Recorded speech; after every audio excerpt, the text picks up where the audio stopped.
Hi, I'm John Quigley, President and CEO of the Elmhurst Chamber of Commerce and Industry. In these challenging economic times, it's imperative that our residents and businesses band together to not only shop Elmhurst, but buy Elmhurst whenever possible.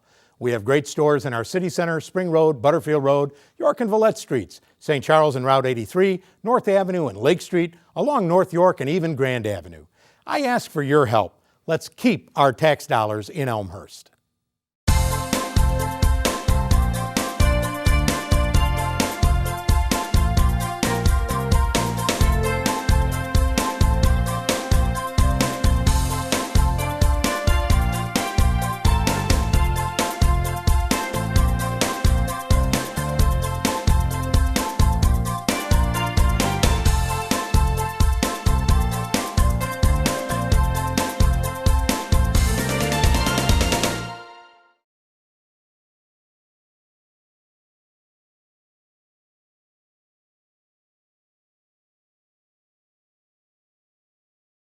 Well, welcome. My name is Lee Daniels, and I'm very, very honored and pleased to be able to represent the president of Elmhurst College, Alan Ray, who unfortunately had a prior commitment and asked if I would fill in to welcome you to this great institution. As most of you know, and for those of you that don't, Elmhurst College was founded in 1871 as a private four-year college affiliated with the United Church of Christ. The curriculum combines liberal learning and professional preparation to equip students of today with the challenges of tomorrow. Our campus is a gathering place for the dynamic interaction of diverse people. We have a simple call, but one that resonates throughout, and we call that the Elmhurst experience. The phrase refers to a contemporary framing of liberal learning. The hallmarks are student self-interaction and self-formation, and early professional preparation. The Elmhurst experience is a goal to educate the whole student for life in a global society. Our college offers more than 50 majors and 9 graduate programs. It boasts a student-faculty-student ratio of 13:1. The average class has 18 students, and the largest class has 35 students. The college consistently ranks amongst the best regional institutions of higher learning in the Midwest according to the America's Best Colleges, the annual survey of the U.S. News and World Report. The Princeton Review also lists Elmhurst among the best in the Midwest, citing its excellent internships, gorgeous campus, and intimate academic experience. Our mission at Elmhurst College is to inspire its students to form themselves intellectually and personally, and to prepare for meaningful and ethical work in a multicultural society.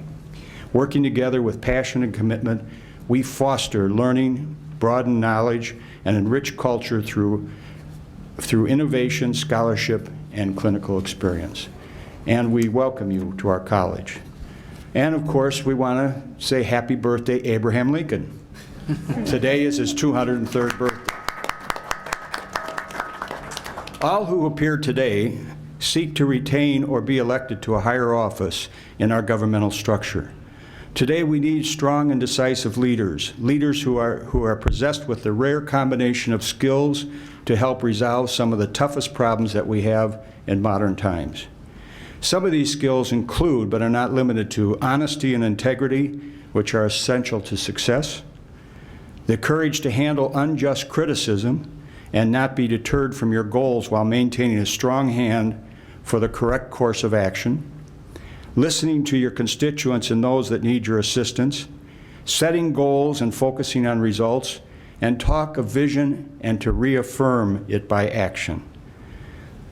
These are some very tough times that we live in. Illinois is faced with what some might call insurmountable problems. This was exhibited just a few short days ago, and today, by the way, in the Chicago Tribune in an op-ed piece written by Douglas Oberhelman, who is the CEO and chairman of Caterpillar, when he said that Caterpillar has decided not to build a new plant in Illinois, claiming a bad business environment and a large debt structure. As he wrote in today's thing, he said business leaders are today, now, making decisions on where to invest in the future. And he made a call today that we need to respond now, today, immediately to Illinois' problems to reaffirm what a great state we have. So why are we here today? And what are we going to do at the state and county government? Well, we're here today because we want to hear our present and future decision makers tell us how they intend to lead us through this difficult time and recession that just won't seem to go away. No frills, no fancy talk, but straightforward solutions to well-known problems. They need to heed the advice of Cicero, who in 50 BC warned us about building government debt, or Thomas Jefferson in 1816 warned us not to let our leaders load us with debt, lest we would be taxed into oblivion, or Abraham Lincoln himself, who said that it is time now, when he spoke of our country, the dogmas of the quiet past are inadequate to the stormy present. The occasion is piled high with difficulty, and we must rise with the occasion. As our case is new, we must think anew and act anew. We must disenthrall ourselves, and then we shall save our country. There is no greater call than that call to action that our leaders of today and tomorrow must heed. It is, of course, our pleasure at Elmhurst College to partner with the League of Women Voters and their tremendous service to this city, this state, and this country for their great passion and action. The League has been part of Elmhurst for the past 80 years. Local League began in Elmhurst in 1932.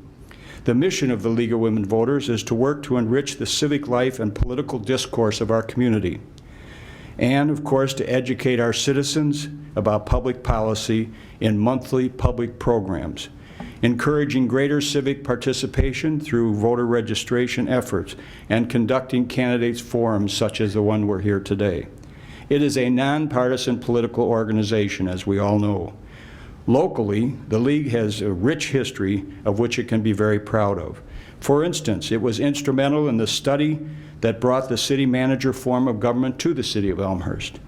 It was a leader in the establishment of the Cool Cities Coalition focusing on environmental issues.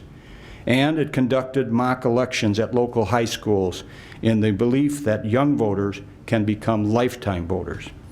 And of course, as many know, the League, through local candidates forums or Green Fests or other program activities, has always been expanding in their service to our community. It is my pleasure, of course, to bring to you, to the podium, the president of the Elmhurst League of Women Voters. I have known Susan Rose for years. She's been a leader in our community for years and has served us in many, many capacities. She received her Bachelor of Arts degree from a college west of here. Okay, Wheaton College. Earlier. Thank you. She received her master's degree from the University of Illinois, Chicago, and her PhD from the University of Illinois, Chicago, an impressive background history.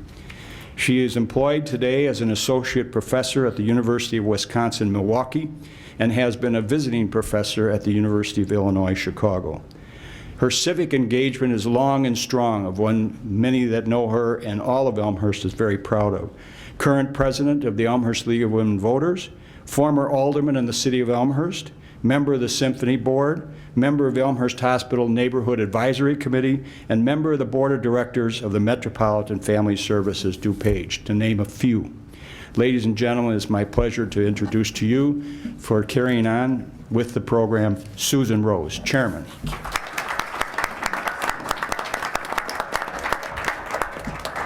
Thank you, Mr. Daniels. I'd like to say I've not been here since 1932, but it's the League, and that's what's important.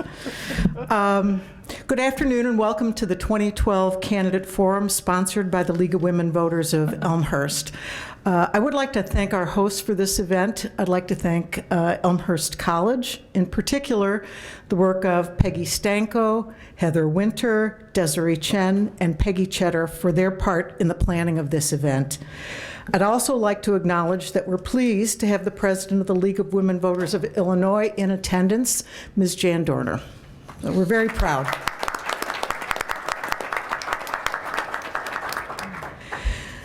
The League of Women Voters is a trusted, nonpartisan political organization. Our members do the hands-on work to safeguard democracy. While we never endorse a candidate, we are directly involved in shaping the important issues to keep the community strong. As a League of Women Voters member, I have the opportunity to contribute in a leadership role such as this one that has a great impact on local, state, and even national issues. If you're interested in learning about how you can make a similar impact, which I hope you are, I want to encourage you to pick up some of the League's information available here right in the front, or tonight when you go home, visit our website, which is lwvelmhurst.org. We would love to have you join us, and I want to be very clear that while we are the League of Women Voters, we are open to men who would like to be members as well, and we encourage you to do that. Let me talk about this afternoon's forum. It's in two parts. First, we'll be hearing from the candidates for the 24th Illinois State Senate District. There are two candidates running for this office in the March 20th Republican primary election who have agreed to participate. Second, after a brief intermission, we'll be hearing from candidates for the 2nd District of the DuPage County Board of Supervisors. There are 7 candidates running for this office in the Republican primary who've agreed to participate, and 1 candidate running in the Democratic primary who has agreed to participate. All candidates have agreed to abide by the ground rules provided by the League of Women Voters. And some of these rules apply to members of the audience, so let me review them.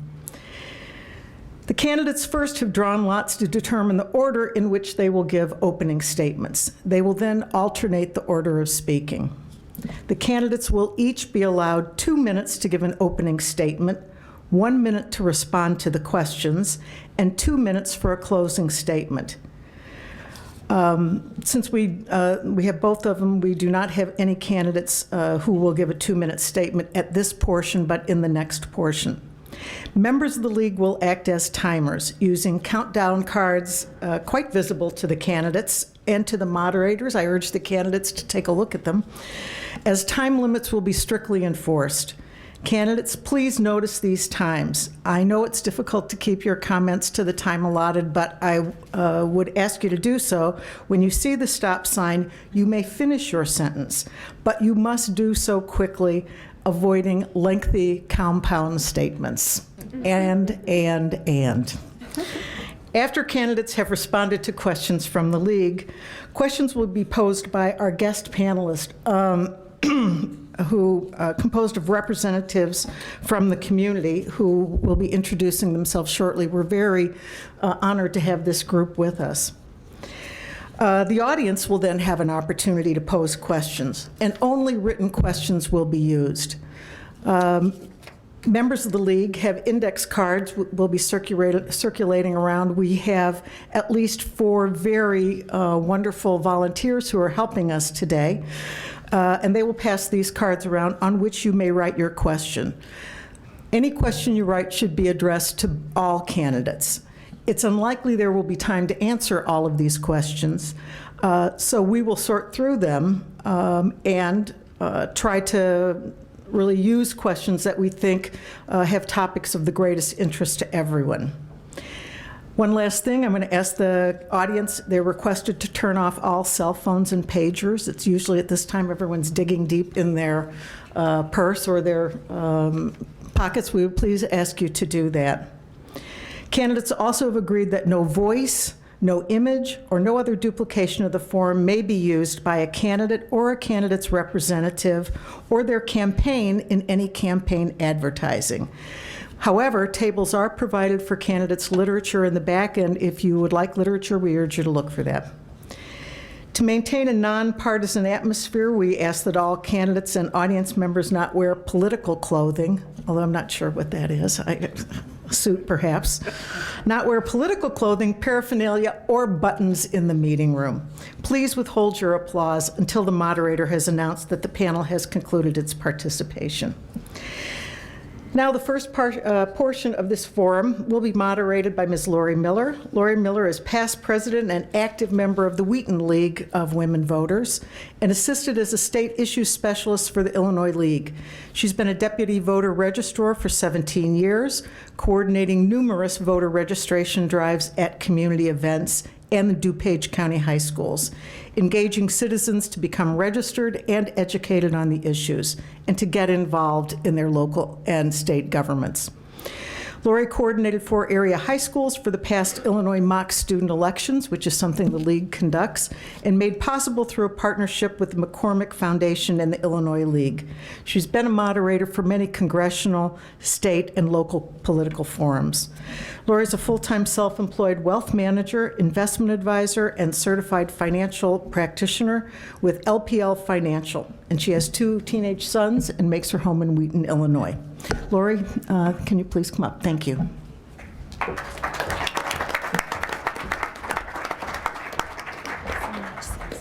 Welcome. Well, thank you, everyone. It certainly is a privilege and an honor to be here at Elmhurst College, and thanks again to our gracious host, and thanks for you for taking time out of a beautiful Sunday to be here, and to our candidates who are willing to serve us at the state level. So thank you. As you know, the census just happened in the year 2010, and the lines have been redrawn, so people that think that their congressional districts, state districts, and local districts are the same may have changed. Unfortunately, our Democratic challenger is not able to be with us as she is ill, so we will just have the 2 Republican candidates, Candidate Dillard and Candidate Nybo, to answer questions today. You heard the roles explained, and we do have panelists that are going to ask questions, and you as audience members get an opportunity to see what's on your mind, to have your questions answered directly by those willing to serve. We did prepare, as a league, 5 questions that we're going to ask these candidates to answer, so they've had a chance to reflect on their responses to these so they can most hear what's of interest to you. So the league did go ahead and give them an opportunity to draw lots, and Candidate Nybo is going to give his opening statement. So, candidate? Is that correct? I think it's the other way around. Okay, we're going to have closing comments by Senator Dillard last, so he will go first today. Thank you, Lori. Thank you, and good afternoon, everybody. Susan, it's great to see you. Mr. Speaker, sir, I'm glad you mentioned this was Lincoln's birthday, because on the way out of my house, my 10-year-old Emma said, "Hey, Dad, are these women having this debate because it's Lincoln's birthday?" And I said, "I don't think so. It's a coincidence, Emma.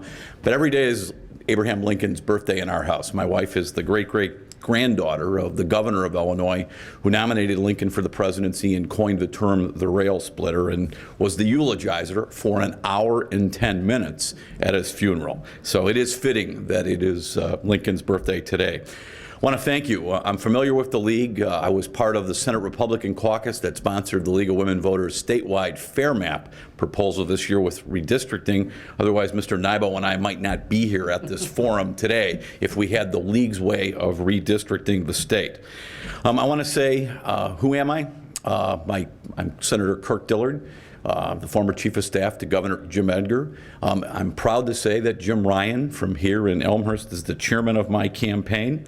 I'm supported by Dan Cronin from Elmhurst. Speaker Daniels is my supporter. Riva Lazadro from the museum across the street is the co-chairwoman of my campaign. And the treasurer of my campaign is Gwen Henry, our county treasurer, former Mayor Wheaton, and she was the treasurer of my campaign when I lost by 193 votes to Bill Brady. Judy Bartopinka, Congressman Judy Biggert, Representative Patty Bellock, Sandy Pihos, state rep from the other part of this Senate district, where I'm going for a coffee right after here, supports me, as does Patty Burkett, Joe's wife. So I have plenty of women voters who I hear from every day. Got a lot of support from business leaders, especially the Spring Road Group here. I've worked with every mayor since I was 21 of Elmhurst, going back to Abner Gannett's day. This is a great community that takes collaboration to be that, and I look forward to serving this community into the future and answering your questions. Thank you very much again for doing this. All right. Should we speak from here, or you can take the mic? Thank you, Candidate Dillard. At this time, I'd like to ask Candidate Nybo to make his opening statement. I have fallen off a stage before, so thank you for the note. Hi, I'm State Representative Chris Nybo. It's so good to see so many familiar faces in the crowd out there, good friends. This is a homecoming of sorts for me. I live only about 6 blocks away from here. My parish is just across Wilder Park, Immaculate Conception, where all 3 of my children were baptized. I appreciate the opportunity to be here on a Sunday afternoon. Otherwise, I would have to be out with my volunteers on yet another cold Sunday afternoon. Today, they're in Hinsdale covering that area. area, and so I appreciate the opportunity to be somewhere warm today. Service to my community has always been an important value to me, and service to my community began before politics. It began before government, and actually started here in Elmhurst through my parish with the Transitional Housing Ministry program where I served as a family mentor.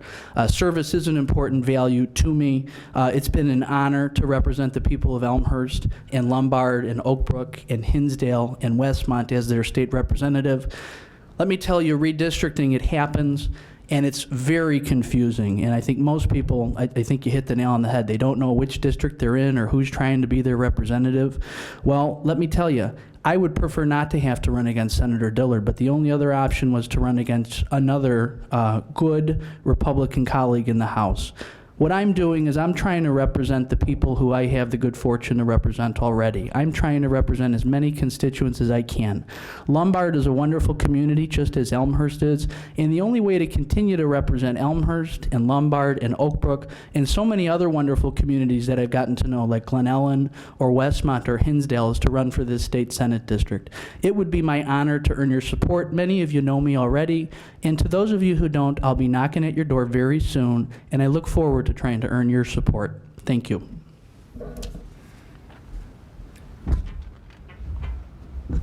Thank you, candidates. And at this time, we're going to go ahead and ask the first question. And the first question is going to be asked by candidate Nybo.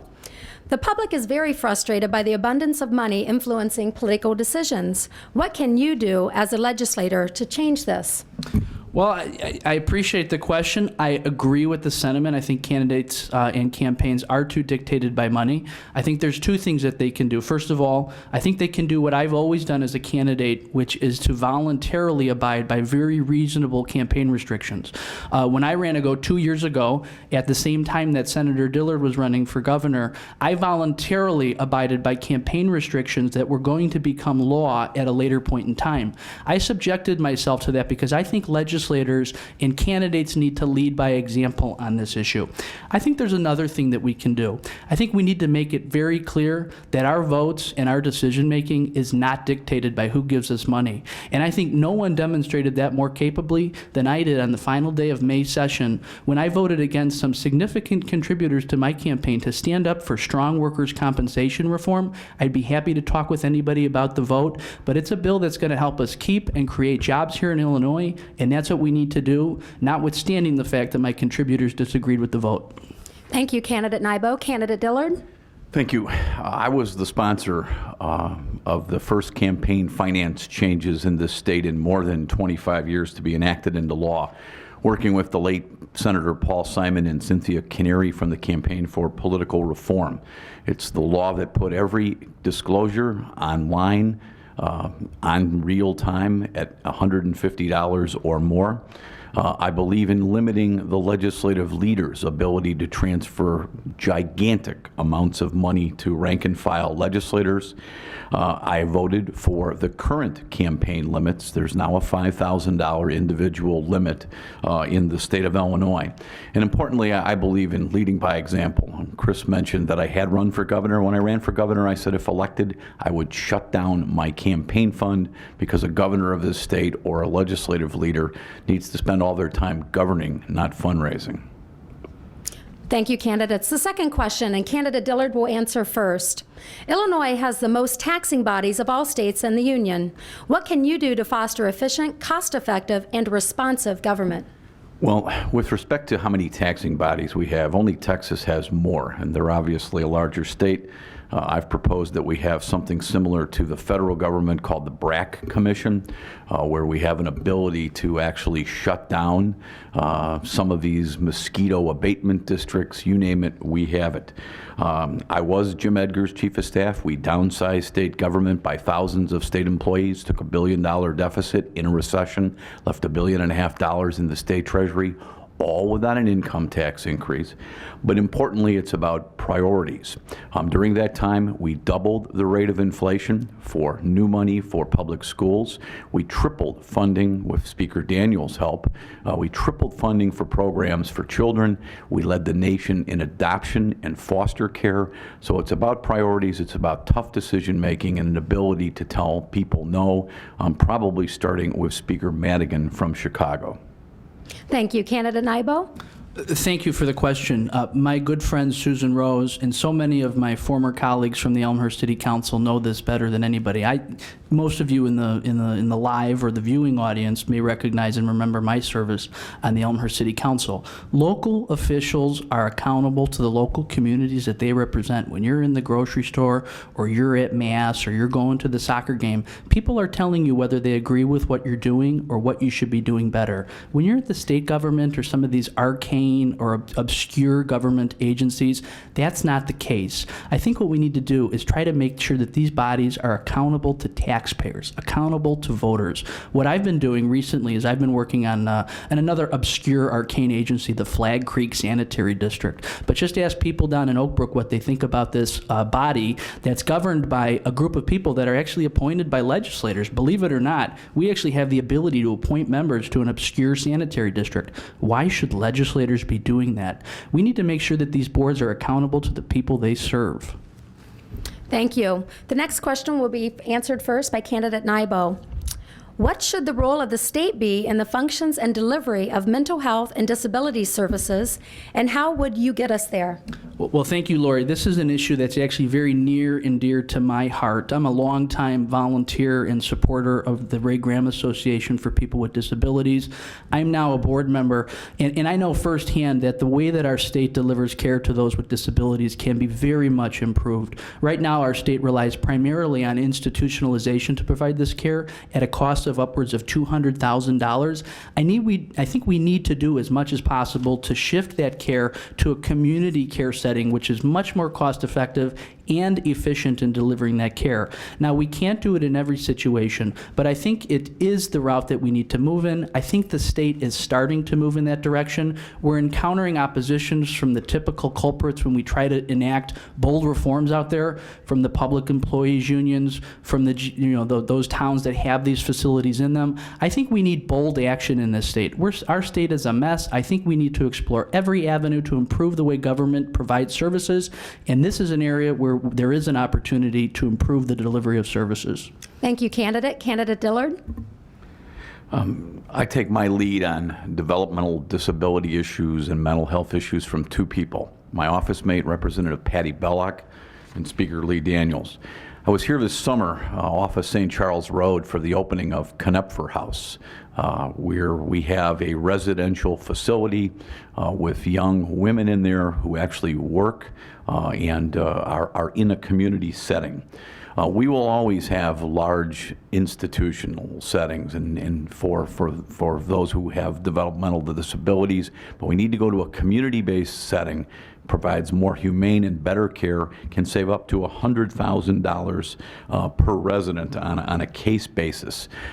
We rate 51st in what we spend in this state of 50 states, because Puerto Rico spends more than we do on the developmentally disabled, and you've got to prioritize your priorities right in this state. It is shameful how Illinois treats the mentally ill and the developmentally disabled. Thank you, candidate. The next question is going to go to Candidate Dillard to answer first. This is one that's on many of your minds. Illinois has income taxes, property taxes, sales taxes, user fees, and huge fiscal problems. How are you going to get the state on sound financial ground? I would urge all of you, if you're an insomniac, but you should do it anyway, go to my website, which is kdillard.com, and click on the icon that says Illinois Reality Check, or go to a similar, a hooked up website, illinoisrealitycheck.com, and see how myself and my Senate Republican colleagues have laid out $4 to $6 billion in a menu of state budget cuts that are there. No state has ever taxed or borrowed its way into prosperity. We stopped Governor Quinn from borrowing more money in Springfield. We must also, at the same time we are making $4 to $6 billion in budget cuts, we must grow our economy. And again, go to my website and look on the 30 tips for a thriving economy, of which I was the author of my caucus's plan on how to grow our economy. So cut $4 to $6 billion, stop borrowing, and grow your economy. That's how you put the state back on fiscal footing. Thank you, candidate. Candidate Nybo. Thank you, Lori. I was given friendly words of encouragement and advice as I came in. They said, speak slowly. And this is where 1 minute just doesn't do the question justice. It's very hard to capture what needs to be done in our state. Rather than pointing to my website, which is chrisnybo.com, I'll offer you two broad concepts that really would tackle a lot of our state's financial difficulties. First is pension reform. Pension reform absolutely needs to encompass current employees. They need to be at the table. It needs to be reasonable and fair, but the way to tackle our long-term debt problem, which is what's really driving huge financial problems. We are now the state with the highest amount of long-term debt. We're the worst in the country, and that's what's really plaguing us because it's the debt service each year that's taking up a larger share of our budget each year. Medicaid reform. The federal government is finally, thankfully, letting us trying to implement some meaningful reforms on the Medicaid front. Senator Dillard, Representative Bellock have been on the forefront of that as well. We can achieve significant cost savings by implementing Medicaid reforms. Thank you, candidates. The final question prepared by the League, and we'll have candidate Nybo answer this one first. Illinois has passed a lot of legislation on green jobs. What is your vision for bringing green businesses into Illinois to help grow such jobs? Well, this again, and I'm going to use her name again, this is where serving with someone such as Susan Rose has really enriched my ability to be a public servant. Susan Rose championed this issue when I served with her on the city council, and I think she would be proud to know that the DuPage Sierra Club has called me one of 8 environmental heroes based on my actions last spring in working on the ComEd bill. Now, there was a big opportunity. Everybody talks about the ComEd bill and improving reliability and getting a better network, but we were able to achieve significant renewable energy and energy efficiency measures in that bill, and not many people know about it. And the way we achieved it is 8 legislators in the House, and I was part of a group of bold legislators who did not give our support to that bill until we had achieved meaningful progress on some of these environmental issues. What we need to do, in short, is recognize opportunities. There are opportunities to achieve positive environmental effects by providing greater energy through new sources and innovative ways to create jobs. So we've done it already through the ComEd bill. Thank you, gentlemen, for your responses. At this time, audience, I'd like to challenge you to think of questions that are on your mind. Want me to answer that? Yes, you do. Okay. Sorry. That's right. Rewind. Thank you. One of those 30 tips in my plan is to create an economy that encourages green manufacturing. House Bill 6202, which we just passed, will create about 5,000 green manufacturing jobs, and it ramps up the amount of solar power that the state must have by the year 2015 to 6%. That's about 5,000 new jobs in Illinois. Argonne National Laboratory, which is in my district today, is the nation's leader in battery technology. Wind power. I've always been a major proponent of wind power. Governor Quinn this week announced that we are the nation's leader. You see South Dakota, Minnesota, we are the nation's leader in wind power. The University of Illinois is had rings run around it by the University of Wisconsin, but biotechnology is one way we can do things. And last but not least, food recycling. I met with Waste Management in Oak Brook the other day, and food recycling is something that we could tremendously create new jobs for, not only helping our environment, but creating jobs by recycling food like we've all accustomed to recycling water bottles, paper, and other things. Thank you, candidates. Now at this time, I'd like to challenge you as audience members to think of your questions, get them to our helpers in the aisles, and then we'll ask them after we address our panel. And I'm going to ask the panel to start, and thankfully they're in alphabetical order to my right. And we'll have them introduce the office they represent, their name, and then ask their question of the candidates. And we'll have candidate Dillard answer the question first, and then we'll just rotate between the questions. So thank you. Good afternoon. My name's Andrea, and I'm a pre-law student here at Elmhurst College. I'd like to preface my question by saying that 1,051 Elmhurst College students currently receive the Illinois Monetary Assistance Program MAP grant. This represents nearly 1/3 of all Elmhurst College students. Many more Elmhurst College students are eligible for these grants, but due to lack of state funding, they have not yet received assistance. The MAP grant is critical for low-income students in Illinois. Without MAP assistance, thousands would not be able to access higher education. Students recognize that state funds are limited and that the state will need to make cuts to many programs. What will you, if elected senator of the 24th District, which includes Elmhurst College, do to ensure that MAP grants are available to those students who depend on them? Thanks, Andrea, and good luck in your studies. Illinois, believe it or not, does some things right. And the MAP grant is one of the things this state does right. There is no state in this country that has a better system of financial aid for higher education.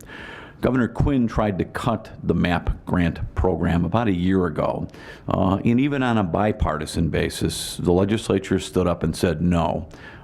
It is a priority, and the MAP program needs to be funded with ever-growing college costs. The MAP program is critical.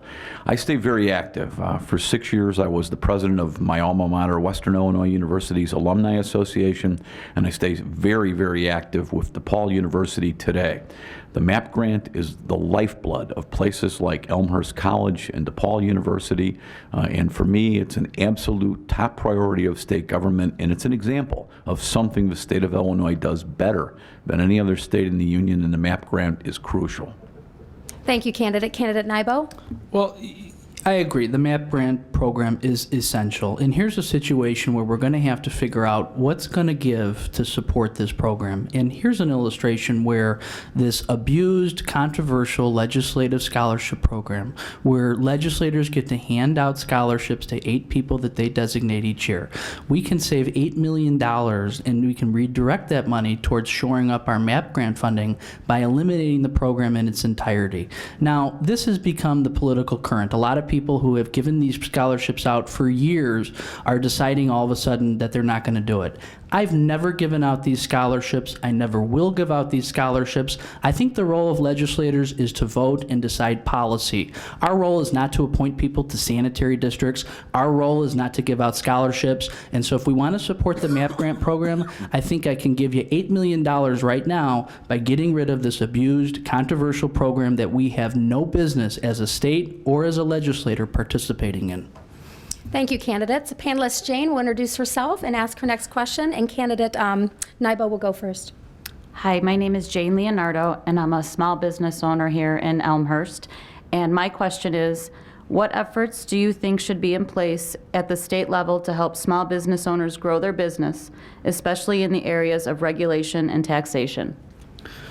Thank you, Jane. I know your business. It's a great business. It's Tannins. It's one of our local businesses. I'm so proud of the role that I had while on the city council in supporting economic development right here in Elmhurst. We've got a great downtown. When I talk to business owners like you, Jane, or others, whether they're in Westmont or Glen Ellen or Wheaton or Lombard or here in Elmhurst, the single biggest obstacle that they have to growing their business, whether they're small or large, is workers' compensation rates. We have among the highest workers' compensation rates in the country. The single hardest vote I've ever taken was to be the only member of my Republican caucus to stand up against my leader and against some significant lobbyists down there in Springfield and say, I'm going to support a bill that's going to drive down workers' compensation rates. It's not going to do everything. It's not going to solve workers' compensation, but it's going to address one of the biggest obstacles to business growth and one of the biggest impediments to small businesses in this state. We need to create jobs, and that was a vote that we took in a step in the right direction towards helping all businesses, small and large. Candidate Dillard? Jane, I think the best thing we can do immediately is to roll back the Democrats' 67% midnight income tax on you. We need to hold on our regulations. We need to give you a climate so that you have customers who come in, and it's something that I call making Illinois a destination economy for job creators. I'm the guardian of small business by the National Federation of Independent Businesses. Small business is, we read about Navistar and Sears and the Mercantile Exchange. People like Jane create 90% of the jobs in the state of Illinois.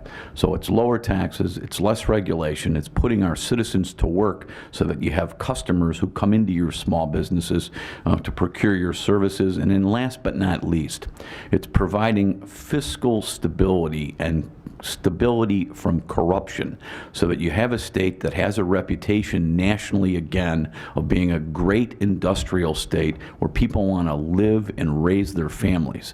So you begin with the tax cuts and you end with giving fiscal stability to a state and getting its reputation back.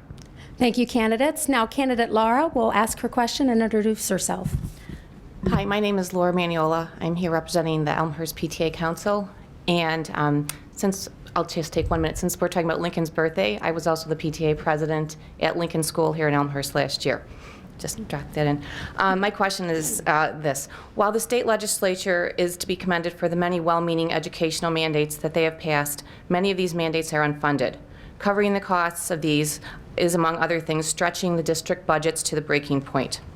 Through my involvement with the PTAs, I have become aware of the increasing reliance on PTAs to fund basics for our schools, such as books, playground equipment, technology tools, etc. This is really not the mission of the PTA. It is one thing to say that you are all for properly funding education in the state, but what exactly do you propose to ensure adequate funding from the state, especially in regards to these mandates for our students who are, after all, going to hopefully become the future workers and taxpayers in the state of Illinois? Candidate Dillard, you'll go first. Thank you. Well, first of all, you stop heaping new mandates on school districts. We've provided a waiver law, which has been a help, but I believe we need to give more flexibility to our local school districts, and we need to stop the mandates which have come from Springfield. Springfield also has not funded things like transportation of students at a time when gasoline prices are through the roof. So as the school district's costs go up for moving their children around, we're providing less money.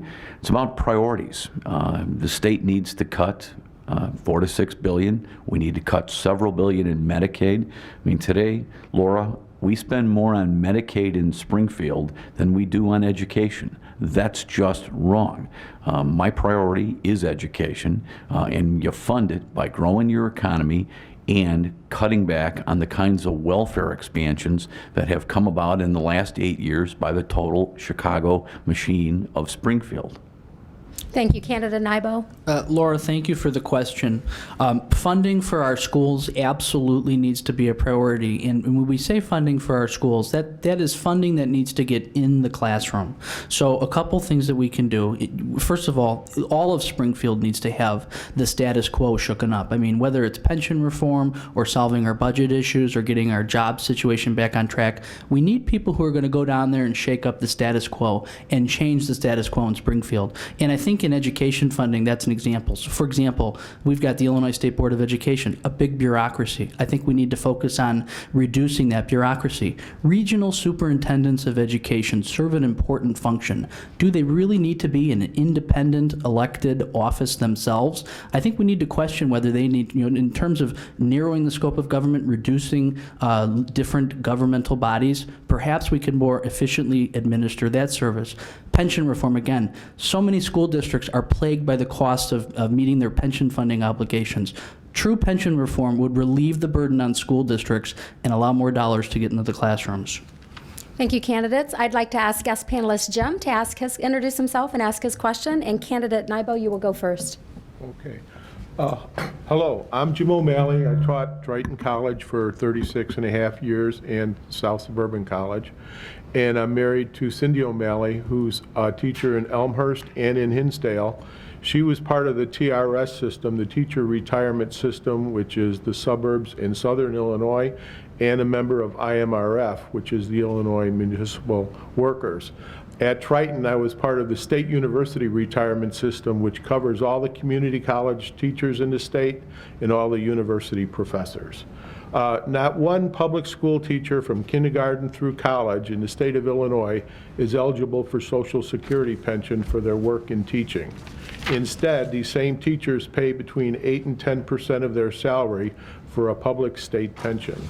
The state of Illinois has not paid its portion of the pension tab for over 30 years, and the pensions are woefully underfunded, even though individual teachers have not missed one payment in 30 years.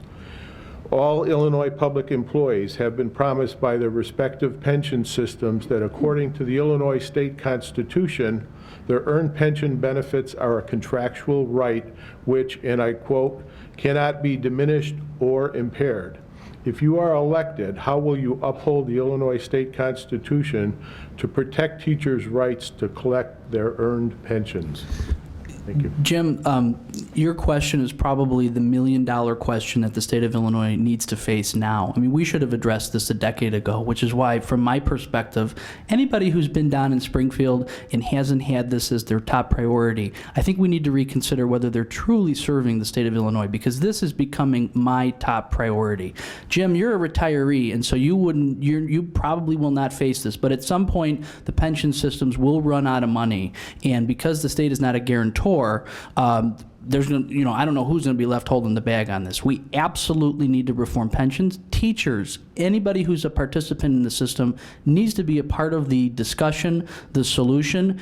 Contractual guarantees, contracts can be modified. Even Senate President Cullerton has acknowledged that. Constitutionality can be litigated in court, and then the same day that you file a lawsuit, you can settle it with a firm commitment from the state of Illinois to meet its funding obligation. No one will dispute that the state of Illinois has been delinquent, but we all need to be part of the solution, and that solution needs to come now. Thank you. Candidate Dillard? Thank you. My father was a public school teacher in the state for 40 years. I voted no to all of those raids of the suburban and downstate teacher pension systems that was thrust on us, or thrust on the Democrats by Rod Blagojevich. When I was Jim Edgar's chief of staff in 1993, we said we have a major time bomb coming, and we set up in law a ramp-up system to go to 90%. And Speaker Daniels will remember it well. You might have been the sponsor, Lee. I don't remember. But we had a plan in place. It was followed by Governor George Ryan. When Rod Blagojevich became governor, he decided that he was not going to follow the ramp-up plan, and it was disbanded. And to make matters worse, the Democrats raided a couple of $1 billion on 2 different occasions to the teacher pension system. It's got to be a priority. It's a contractual arrangement, Jim, just like you said. And one of the reasons the state hasn't put their money in is the state's priorities in the last 8 years have been wrong. It's been welfare, not funding our obligations, our moral and legal obligations like pensions. Thank you, candidates. Our final guest panelist, I'd like to have Connie introduce herself and then ask her question. And candidate Dillard will answer the question first. Thank you. I'm Connie Mixon. I'm a political science professor here at Elmhurst College, and I also direct the Urban Studies program. Last year, the General Assembly passed, with bipartisan support, the Illinois DREAM Act. The Illinois DREAM Act established a private fund, which is administered by a volunteer state commission to provide scholarships for undocumented students who graduate from Illinois high schools. The Illinois DREAM Act does not cost taxpayers a dime. Senator Dillard, you voted for the DREAM Act. Representative Nybo, you were present, but opted not to vote for the DREAM Act bill. Senator Dillard, please tell us why you supported the DREAM Act, and Representative Nybo, please tell us what your position is on the DREAM Act and why you chose not to vote on this legislation.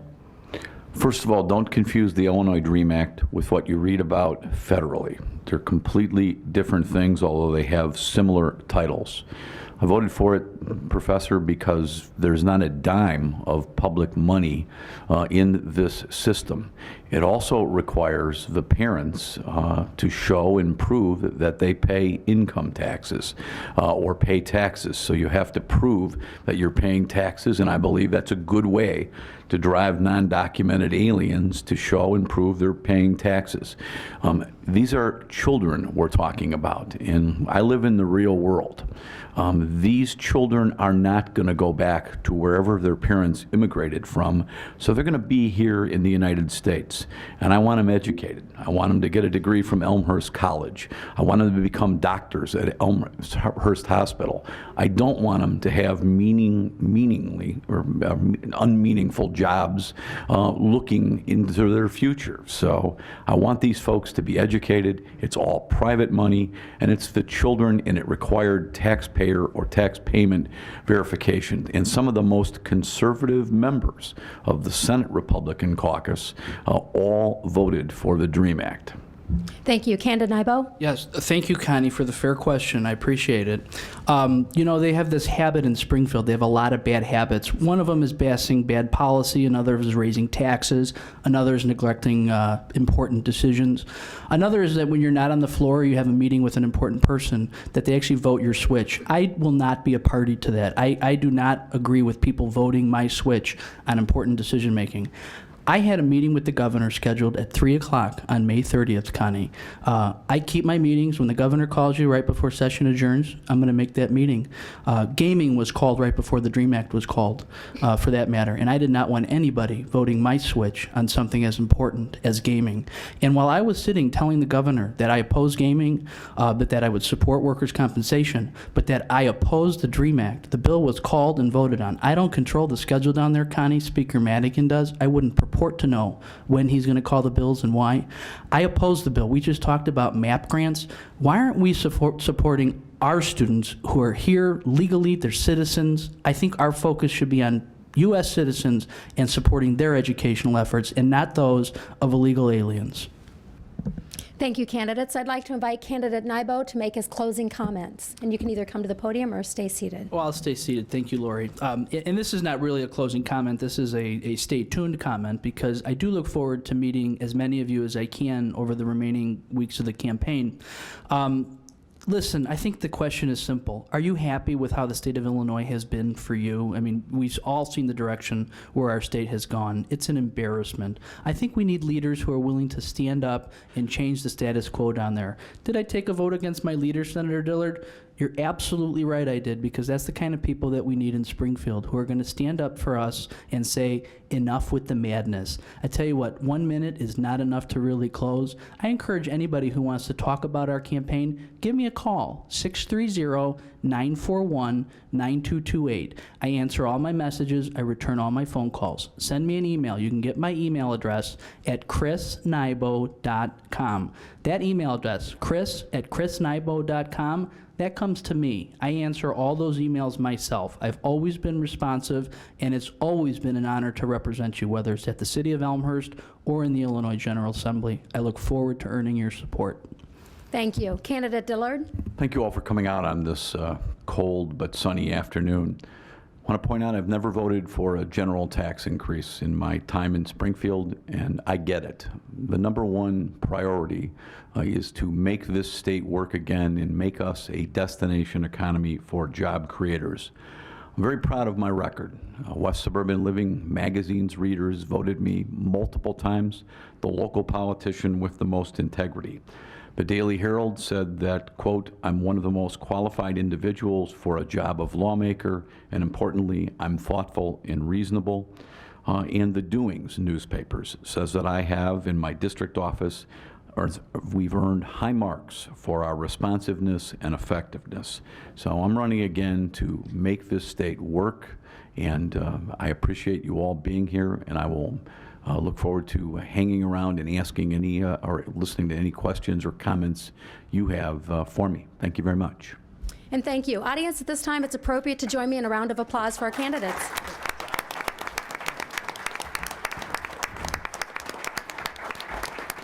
This is just a brief interlude today to our meeting.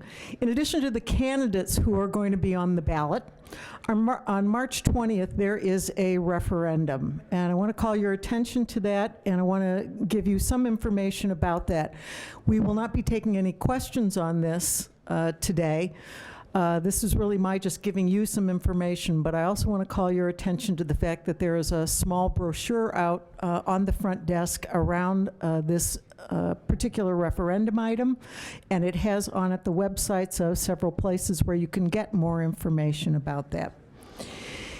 In December of 2011, the Elmhurst City Council joined a number of other communities and passed an ordinance that would allow a referendum to be placed on the March 20th ballot about the issue of electric aggregation. Fancy word, you'll hear it called CCA, which is called Community Choice Aggregation as well. This is electric aggregation.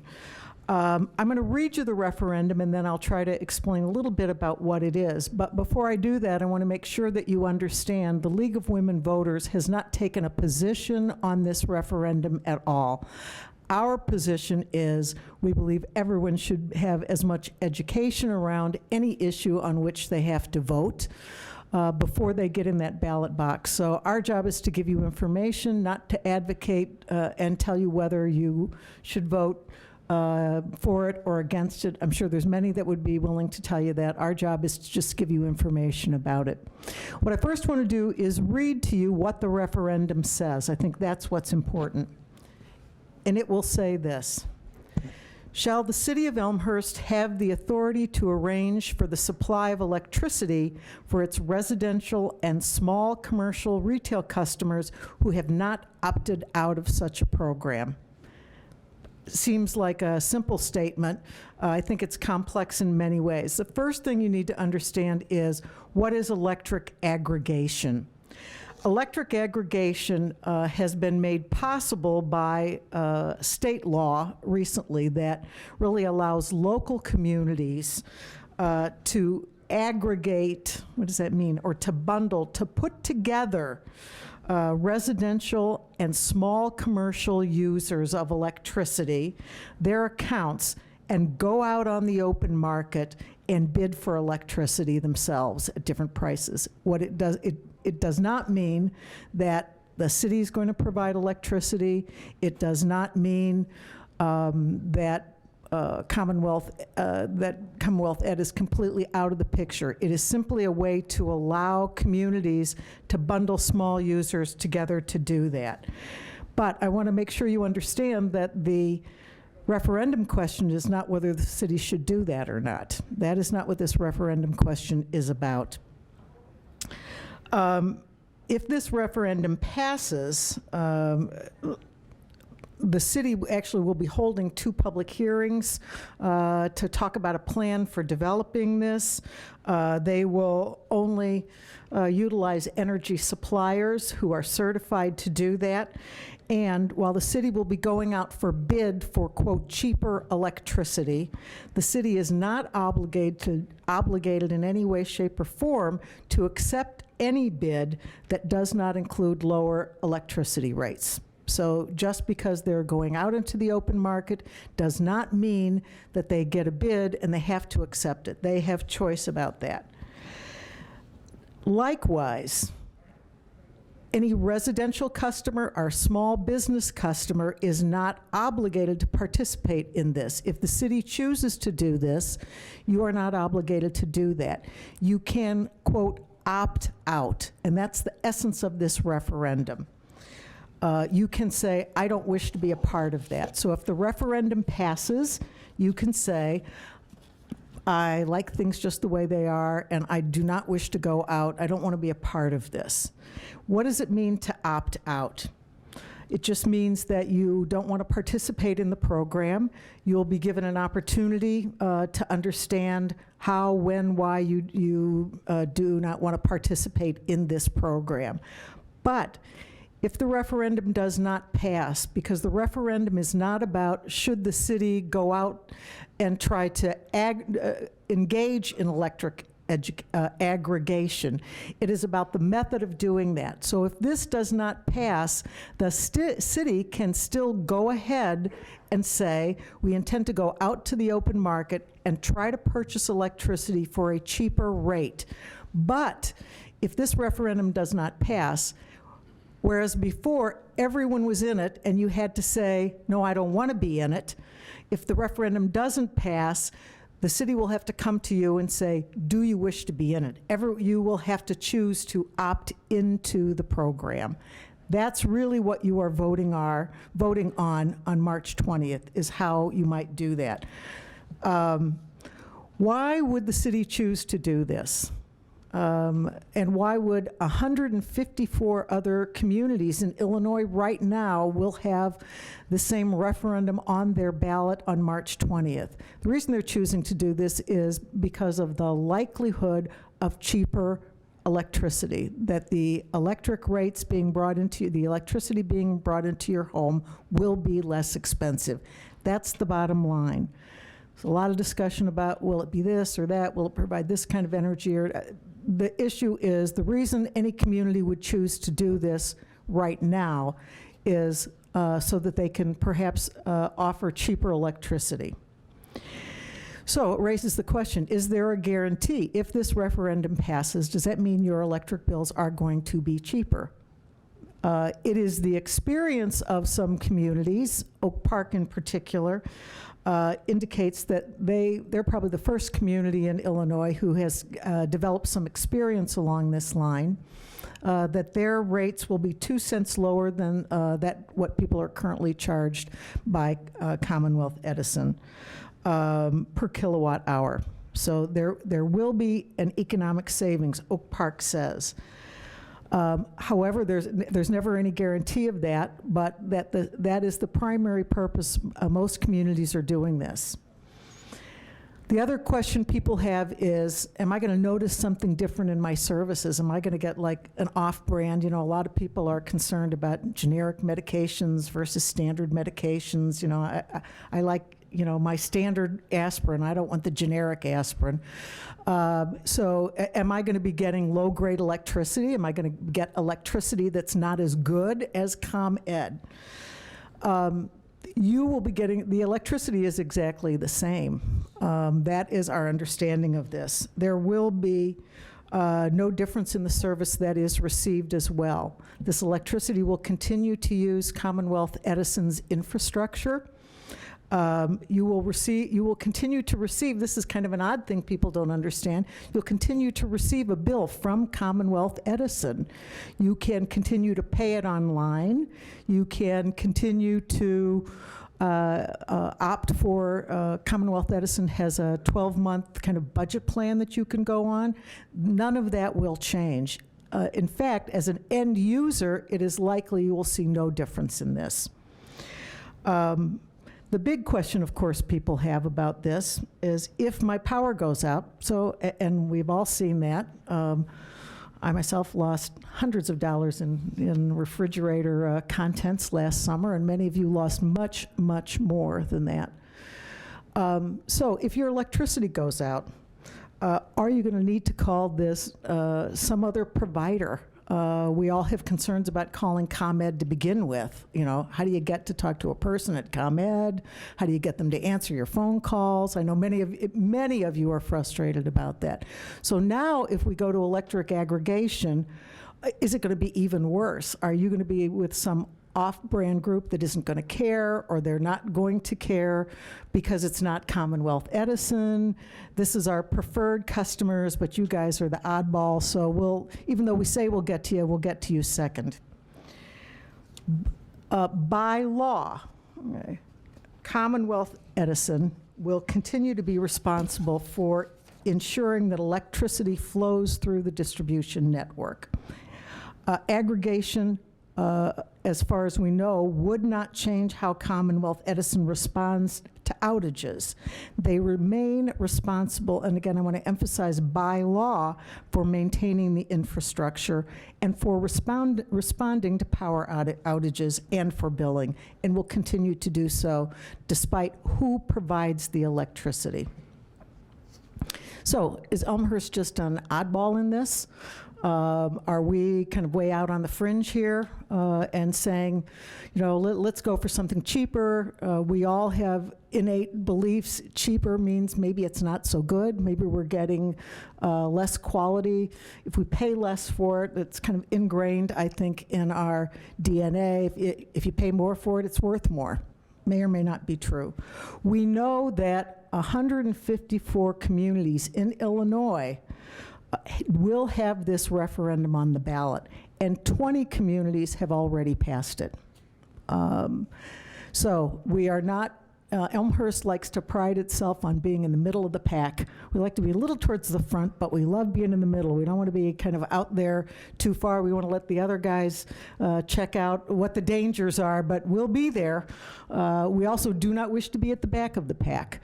We're certainly not at the forefront because 20 others have already done this. So we don't know that we're not the first community that's ever done this, but 154 other communities are going to have this referendum on the ballot, as we will have it on the ballot on the 20th. There's a lot to know about electric aggregation, and there are numbers of websites out there that are more than willing to tell you everything. Some of the websites will maintain a particular point of view that says, yes, you should do this. Some of the websites will say, it's the worst I ever heard. Of course, you shouldn't do this. So I'm going to suggest to you several websites that we have looked at. And these websites, we believe, provide some pretty good objective information about this. First one I'll suggest to you is a homegrown organization, which is Elmhurst Cool Cities, and the web address is elmhurstcoolcities.org, which has a whole section on this, as well as frequently asked questions. The City of Elmhurst itself, on their website, has links to various pieces of information. They as well have frequently asked questions on this, and that is elmhurst.org. It's another good place for information. A third good place is the Plug-in Illinois Commerce Commission, and that is pluginillinois, one word, .org. I think it provides some significant information that's a little more technical as well. You want to know where the electricity comes from. There's a lot more detail, I think, on that website. And a third one, which is much more general, is a website that's called, tellingly, Electric Aggregation, one word, .org. So I urge you to visit these websites to try to understand what electric aggregation is and what it is not. But to understand that the ballot on the referendum is not a question that says, should Elmhurst do this or not? The question is, should Elmhurst do it as an opt-out system, which is everyone would be included, and if you don't want to do it, you opt out, as opposed to an opt-in system, which is Elmhurst has to go door to door to get you to do that. So I wanted to call your attention to that. I'm sorry, I said I wouldn't take any questions from the floor, but I'll be happy to talk with you afterwards. I would be. Sue? I'm sorry, I can't. I would suggest you go to the website because that will vary by plan. You'll have to do it that way. So, last thing I do want to call your attention to, and I'll mention this again, which is early voting. Early voting at Elmhurst starts February 27th. So if you're not registered, again, please check the registration desk down there and get registered. And there is, again, a brief pamphlet about electric aggregation that is there.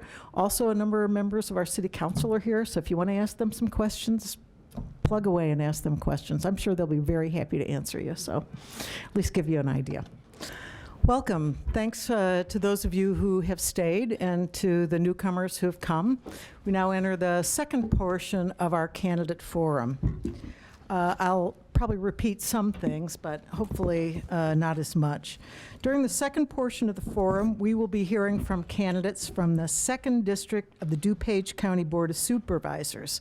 I want to announce that Elizabeth Liz Chaplin will not be participating today, even though she committed to participate because of illness. So she wished she were here, but she is not.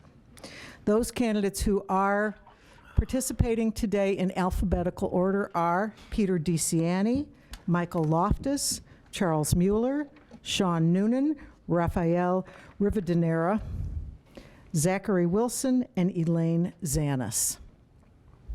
Let me recap some general guidelines. The candidates will each be allowed 2 minutes to give an opening statement and 1 minute to respond to the questions and 2 minutes for a closing statement. Members of the league will be acting as timers, Connie Zillig and Myra Guzman.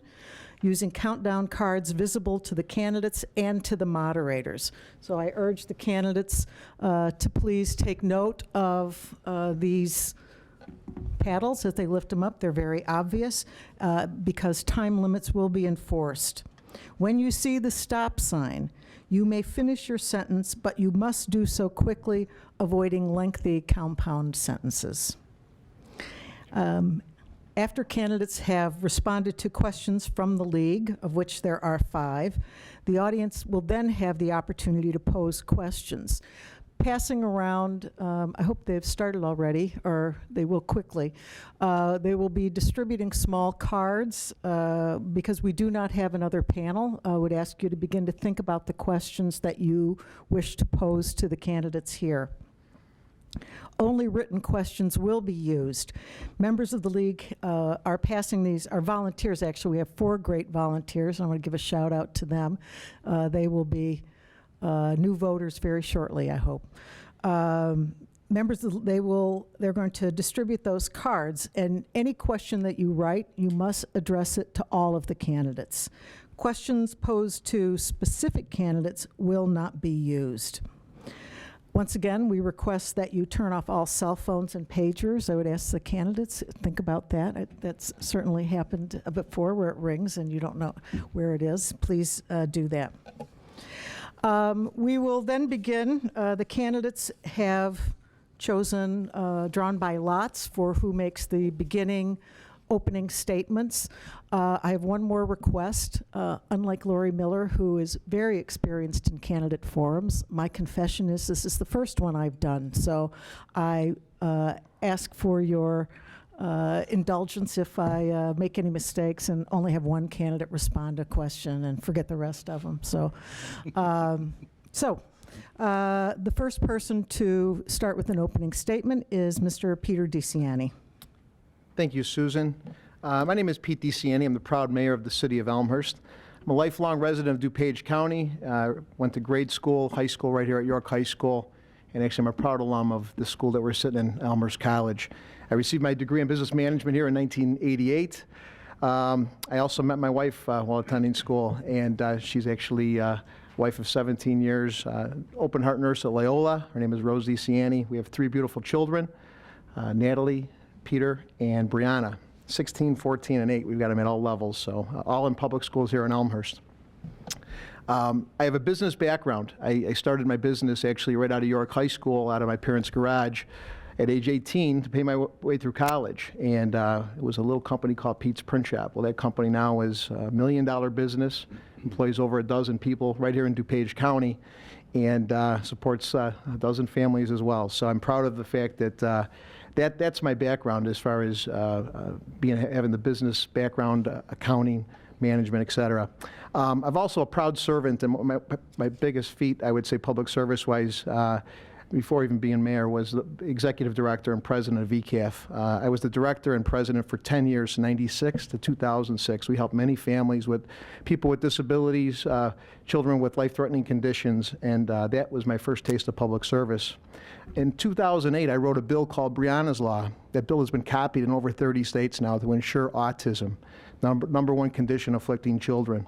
It's this leadership, my experience, and my passion, along with the support of 17 mayors, over half the county of DuPage, that promised me to want to run for the DuPage County Board. We've got a lot of challenges ahead of us. I look forward to taking those challenges on with my experience of local government and bringing that to the county. Thank you. Thank you, Mr. DeCiani. Our next candidate will be Ms. Elaine Zanis. Thank you very much, and good afternoon. My name is Elaine Zanis. I'm a 25-year resident of Oak Brook, Illinois. I have 2 children that have been raised in the community. Perry is my daughter. She's a BU graduate. And Kevin, my son, is an NYU graduate. I am known to be an advocate for the town, whether I am working as the PTA president in Brook Forest, whether I am the PTA treasurer at Butler School, or whether I'm trying to save density, housing, and the trees of Oak Brook.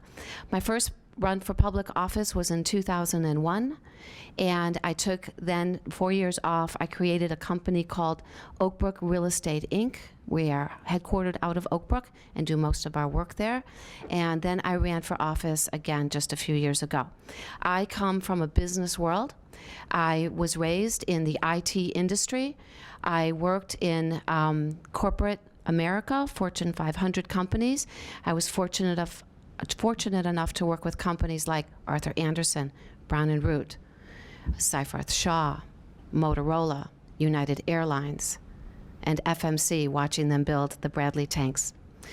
My purpose here today is to seek your support. I look forward to working with you, anything that I can do for DuPage County. Again, I'm an advocate for the business community. I've brought a lot of strong businesses to Oakbrook, and I hope to do that at DuPage County as well. Thank you very much. Thank you, Ms. Sanis. Our next candidate we will hear from is Mr. Zachary Wilson. Thank you. I'd like to thank the Elmhurst College for hosting this event, and I'd like to thank the League of Women Voters for putting it on. I am Zachary Wilson, and I started my political career about 39 years ago when I ran from a small Catholic grade school to be president of my freshman class. The public school that where the other candidate was from was about 600 people, and fortunately, in the beginning of my 8th grade, most of my friends left Catholic school and went over to the public school, so I had them infiltrate there, and I decided that was a way to get elected at the high school. So that was 39 years ago, and I took a 36-year hiatus. And I don't know if anybody noticed, but the first 3 speakers was I don't think it was planned this way, but we are the 3 elected officials currently on the board. I'm an elected trustee in the village of Lombard. After I got out of high school, I joined the military. I served 3 years active duty with the Army. I think I may have driven one of the Bradley tanks that Elaine was talking about. And after I got off of active duty, I stayed in the reserves for another 10 years and was active duty with the reserves. So I'd go out a weekend warrior, I guess, and I went a couple weekends a year. After I got out of the service, I moved to Illinois and I became a police officer, and I served with the Illinois Commerce Commission Police Department for 21 years, raising the rank of chief of police. After that, I did a stint in prison. I actually served as the deputy chief legal counsel for the Illinois Department of Corrections.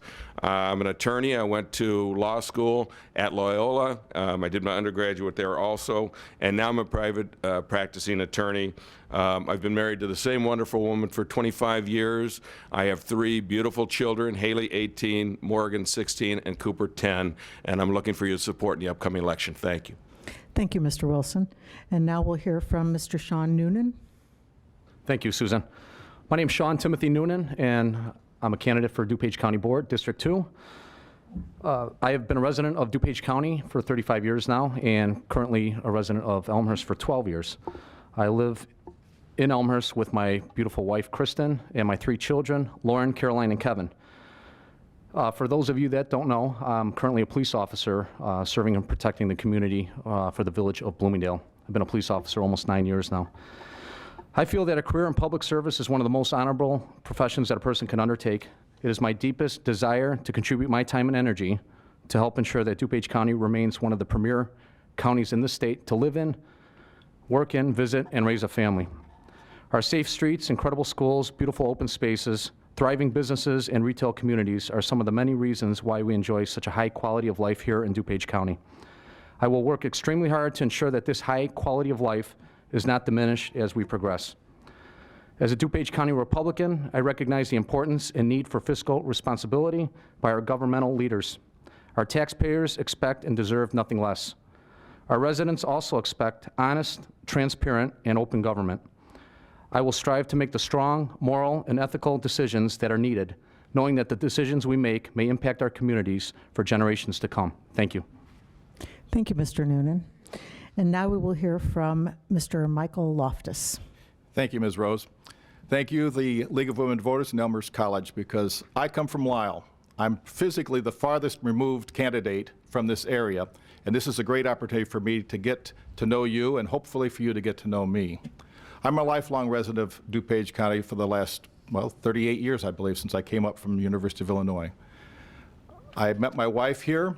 We've raised a family. I have a grandchild. We just found out the day before yesterday we're going to be grandparents yet again. And I thought the best joy in the world would be one. I'm looking forward to two. I have served in all kinds of capacities continuously for the last 20-plus years, so the 38 I lived here.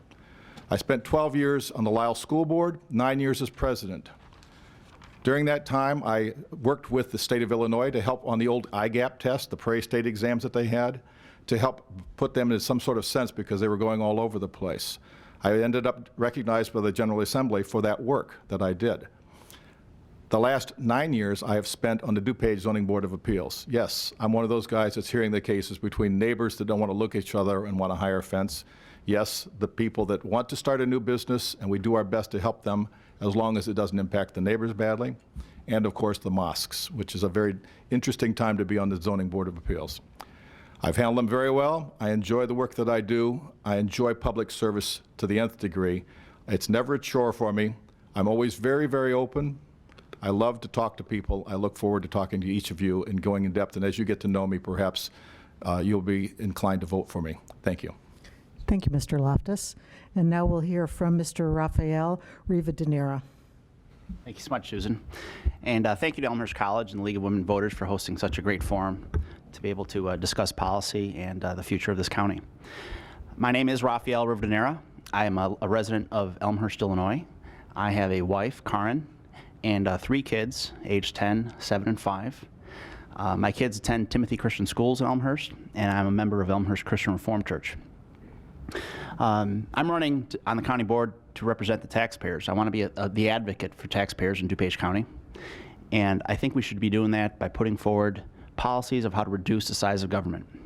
As a Republican, I don't believe that holding the line on taxes is enough.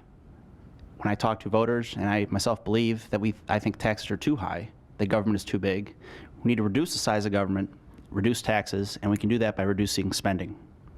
On my website, www.voterafael.com, that's Raphael with an F as in Frank, I've outlined many different ways of how we should be saving money, and I plan to do more. I also think there's plenty of room to streamline government, get rid of waste and inefficient forms of government that are simply not the best use of taxpayer money. Again, I'm the conservative Republican running in this race, and I would love to have your support. Thank you. Thank you, Mr. Rivadeneira. And now we'll hear from Mr. Charles Mueller. Thank you, Dr. Rose. Good afternoon. I am Charles Mueller. I'm a candidate for the County Board in District 2. I am a lifelong resident. I have a small business in DuPage County, and so does my wife. Collectively, we employ approximately 110 people. We see firsthand the daily struggles of so many families living paycheck to paycheck. I know what it's like to sign the front of a paycheck and the back of a check. We have had enough of skyrocketing property tax increases to balance budgets. We live within our means, and so should the government. County Board Chair Cronin has done a good job in holding the line on taxes. Special thanks to outgoing board members Jeff Freddick, Brian Sheehan, and Pat O'Brien for holding the line as well. It's my contention that we can cut county government spending even more by surgical consolidation, streamlining, and thorough innovation and technology. I stand today to stop making your money the government's money.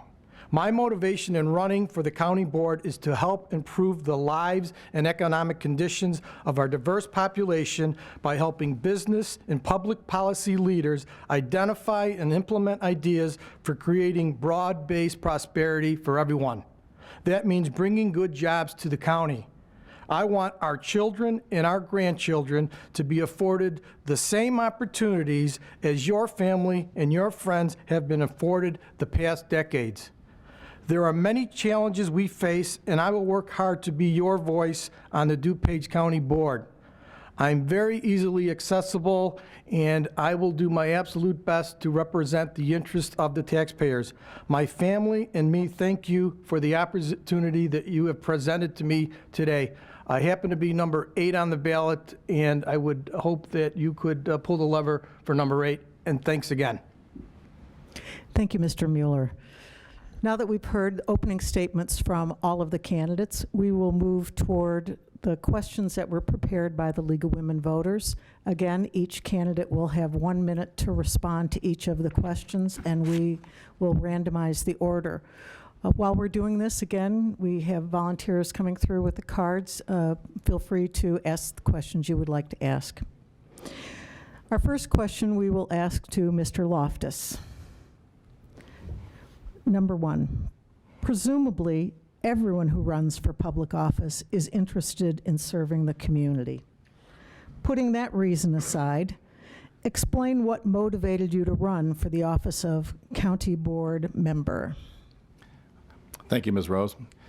That's a difficult thing to answer because public service is my passion. To set that aside is to say, well, what else you got? And what I have is me. I truly am a homer. I love DuPage County.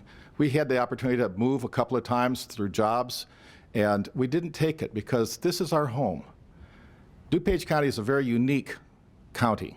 Unlike any county in the state, there is no distinct town that defines this county. The others, usually it's the county seat that does it. We have 37 communities that make up DuPage County. There are 13 by my count in District 2. Each of those is a unique opportunity for me to bring what I have done in Lisle to those communities and work according to what I know how to do and to bring the best service as a public servant, and that's what I would be to each of those communities as the county board member for District 2.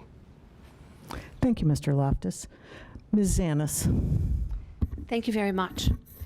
As a village trustee in my first term, I watched the DuPage Housing Authority petition the village of Oak Brook to build affordable housing. And yet there was no transparency in their financing, and there was no accountability as to how they were going to pay for it. In my current term, I watched the Water Commission face a debacle. And then again, I watched the DuPage Housing Authority face yet another debacle, which just reinforced what had happened several years ago. During this term, I have asked the village to get me information from the county relative to a particular function they were performing. I said, how much does Oak Brook contribute to your budget? And there was no answer. And when I did get an answer, I got a 30-page document that didn't provide me an answer. And we need to have accountability, transparency for every single DuPage County entity that exists, whether it's a village trustee, a candidate, or a resident. You should know where their money comes from, how they're going to spend it, and who they're accountable to. Thank you. Thank you, Ms. Zanis. Mr. Rivadeneira. Yeah, first of all, I forgot to mention that I am a business owner, that I've been self-employed since out of college.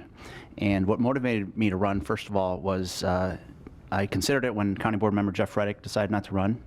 But when Pat O'Shea decided not to run, that left 2 open seats. And I felt really that in terms of when these open seats come along, we have to make sure as taxpayers that we have people representing taxpayers and the spending. And it's too important of a time to not be involved as an independent conservative. We do need more independent conservatives on the board that are not voices to just get along. I think we need to have people advocating on behalf of the taxpayers and make sure that spending does not get out of control and improve transparency. It's something that I have signed the Illinois Policy Institute's Transparency Pledge, which basically means that I am for anything and everything that makes information more transparent. Thank you, Mr. Rivadeneira. Mr. Mueller. Thank you very much. I served 4 years as an alderman on the Elmhurst City Council. In that time, I gained valuable experience in how government operates. Everything from budgeting and spending taxpayer monies as prudently as if each dollar were my own, to listening and taking action on constituent issues. After looking back and seeing how my fellow council members and I made a positive impact on the quality of life in my own town, I felt that I could make a meaningful difference as a DuPage County Board member.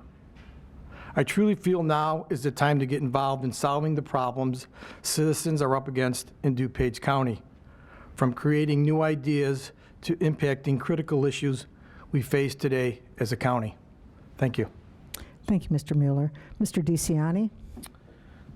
For me, it's really the issues that county government deals with: stormwater mitigation, economic development and job creation, transportation, public health and public safety, and the overall quality of life. Stormwater is probably one of my single biggest issues. As a mayor in my first term, not only having to deal with a $7 million deficit, which we were able to solve and balance by downsizing government and working more with less, but we also encountered one of the worst disasters of the century, and it happened in 2010. I had to sign a letter of declaration of emergency for our community. I was also nominated at that time to serve the county board as a stormwater commissioner, nominated by the mayors. And it is with this passion, with the energy and the vision, the experience that I have, that prompts me to want to do this. All the surrounding communities have issues with stormwater. I'm here to solve them. I have experience, and I can start the job running. Thank you. Thank you, Mr. DeCiani. Mr. Wilson. Thank you. I got into politics because I, too, like you, am a frustrated taxpayer, fed up with inefficient government. Last Friday night, the speaker at the Lincoln Day dinner was a Senator Thune, who was very complimentary of our congressman, Peter Roscom, and Randy Hultgren, and Joe Walsh, who moved to Washington to really change things there. The things at our highest level of government are atrocious, and I think that we need to change things at every level of government, and that's why I'm here. I've done it at the Village of Lombard. I was a finance chair. We need to stop spending taxpayers' money. People complain about the politicians spending money. It's the professional staff who has their hands in the purse strings, and we need to make those people accountable also. They cannot keep spending money just frivolously on whatever they think is necessary for them, because it's not their money, it's our money. Thank you. Thank you, Mr. Wilson. Mr. Noonan. Thanks, Susan. I am motivated to run for the DuPage County Board because I feel that my background, coupled with my commitment to serve and protect communities, will be an asset to the county board. As a police officer, I am constantly engaging and interacting with the community, thus recognizing the needs and demands of the citizens. Overall, I am extremely pleased with the direction we're headed, thanks to the performance and responsible decision-making the current county board members have made. I feel, and it is my opinion, that the county board should be a diversified board, consisting of members from different professional backgrounds. Finally, and the most motivating factor for me, is that I want my children and your children to reap the same benefits that I have been so fortunate to enjoy my whole life, especially our safe neighborhoods, great schools, and vast open spaces. That is why I have chosen to live and raise my family in DuPage County. Thank you. Thank you, Mr. Noonan. Question 2, and Mr. Mueller will start this one. Home foreclosures have been at a record number over the past few years. How can the DuPage County Board take a role to develop affordable housing solutions in DuPage County? Thank you. Home foreclosures have little to do with the development of affordable housing. They are a result of the collapse of the mortgage industry, the resulting real estate bust, and record levels of unemployment. That being true, as a county board, we need to continue to focus on economic development to bring good jobs to DuPage County. In order to get our residents to make a decent living wage, plus we need to live within our means as a government agency. I believe we have the responsibility to explore as many options as available to us, including such things as, but not limited to, property tax credits, rebates, and expansion of the voucher program. Thank you, Mr. Mueller. Mr. DeCiani? Yes, I'm in favor of increased affordable housing, specifically only for seniors and people with disabilities. We have a growing number of senior population in DuPage County. We also have a growing number of people with disabilities. Community-based living and community-based housing is a very, very cost-effective way to deal with these populations. Institutional-based care is very expensive, about $180,000 a person. Community-based living roughly costs around $50,000 to $60,000. They're integrated, they're in our communities, these people can get to enjoy life as they should. Public-private partnerships I would seek with Ray Graham, who handles people with disabilities.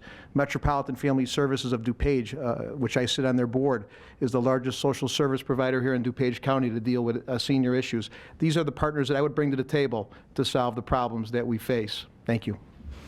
Thank you. Mr. Wilson. Thank you. As an attorney in private practice, I've done some real estate deals, and with the people who are, the houses are being foreclosed on them, I've done a lot of short sales, and I think that the thing that is most common between all of them is jobs, or lack thereof. I think what the county needs to do is figure out a way to create more jobs, more private sector jobs within the county. I also think that I would work with the tax assessor's office to figure out a fair and equitable property tax system that is easily understood by everyone. I know that the banks are starting to lighten up a little on their lending, and I'd like to see people not overextend themselves and buy just what they can afford, and hopefully the foreclosures will, with increase in employment, the foreclosures will go down. Thank you. Thank you. Mr. Noonan. Thanks. The DuPage County Board does not have a direct role in creating affordable housing. However, the DuPage County Board can elicit the help or advice from the following organizations, and two that I've cited here. The DuPage Housing Action Coalition is an organization advocating for affordable and fair housing in DuPage County. Their roles and functions, they identify through networks using covering issues on local, state, and national levels. Another resource that we have to our avail is DuPage County Housing Authority. Receives grants from federal government. They implemented a voucher system to assist income-eligible elderly people and people with disabilities. Again, you know, to help out the increase in foreclosures, keep the taxes low, and by this we need to maintain the median household salary and income so people's incomes don't drop where they can't afford to pay their rent. Thank you. Thank you. Mr. Loftus. Thank you. Like the others, I'm having a hard time making the connection between the foreclosures and affordable housing as an issue. They are two separate things. It'd be like saying, how can we bring down automobile wrecks by lowering the price of a car? I mean, no insult to the person who authored that question. It was just a misunderstanding on my part, perhaps. But personally, I feel that affordable housing has a formula. It's very confusing. How do you determine what's affordable? But we, as I mentioned before, we have 37 communities in DuPage County. Is affordable housing in one community going to be the same as it is in another? I don't think so. Talk to the people that live in those communities. I truly believe that there are places to live in DuPage County for anybody that can afford to live in get a mortgage and live in a house. I would be an advocate to help in every way that I can the people that get that, but I cannot say that I'm going to support someone that wants to live in a $2 million house that can't afford it. That's not affordable, that's nonsense, and that's going to lead to foreclosure. Thank you. Ms. Zanis. Thank you very much. I'm going to echo what the others have said. Foreclosures is about jobs. It is about bringing businesses to DuPage County. It is about focusing on what your businesses should generate, whether it's office, retail, tax revenues from food and entertainment, but it's jobs that have to happen. We in Oak Brook concentrate very specifically on bringing businesses in. We have affected that vacancy rate, both retail and office. Our office vacancy is 19%. Our retail is 14%. We are probably the best in DuPage County. We need to have that kind of focus at the county level. As far as affordable housing, yes, it's about the housing authority, it's about their voucher system. But let's go back a few years. If they had accountability about how they spent their dollars and where they spent them, they would have had an $8 million surplus that they wound up chasing Oak Brook for on some kind of debacle, as I said before, and that would never have happened. So it's agencies who are responsible for their finances, which allows us to do more things for more people. Sorry. Thank you. Mr. Rivadeneira? Yes, I'll say that I think this is an issue that separates me from the mayor. I do not believe it's government's role to make affordable housing. As I've walked neighborhoods, I don't think anybody is longer complaining about houses in DuPage County not being affordable. I sat on the DuPage Planning Commission as a commissioner just about 6 years ago, and this was an issue back then when real estate prices were at their peak. And at the time I was advocating for the market to take care of itself and excesses. Government should not be involved in trying to make houses more affordable. It is what it is. I think we should be striving to make DuPage County more prosperous, not less prosperous by making affordable housing. And having said that, I don't think anybody's complaining right now about prices being too expensive. What I do hear, and what is making some people move out of DuPage County, is our taxes. Property taxes are way too high, and a lot of seniors on fixed income and other people cannot afford the property taxes. That is what's making them make a decision to leave DuPage County. So having said that, again, the emphasis should be on making DuPage County more business-friendly, bring in more jobs, creating more prosperity, which if it increases property values, that's just great for everybody. Thank you. Thank you. And now our third question, we'll start with Mr. Noonan. Thank you. I'll give you the question so that they know it.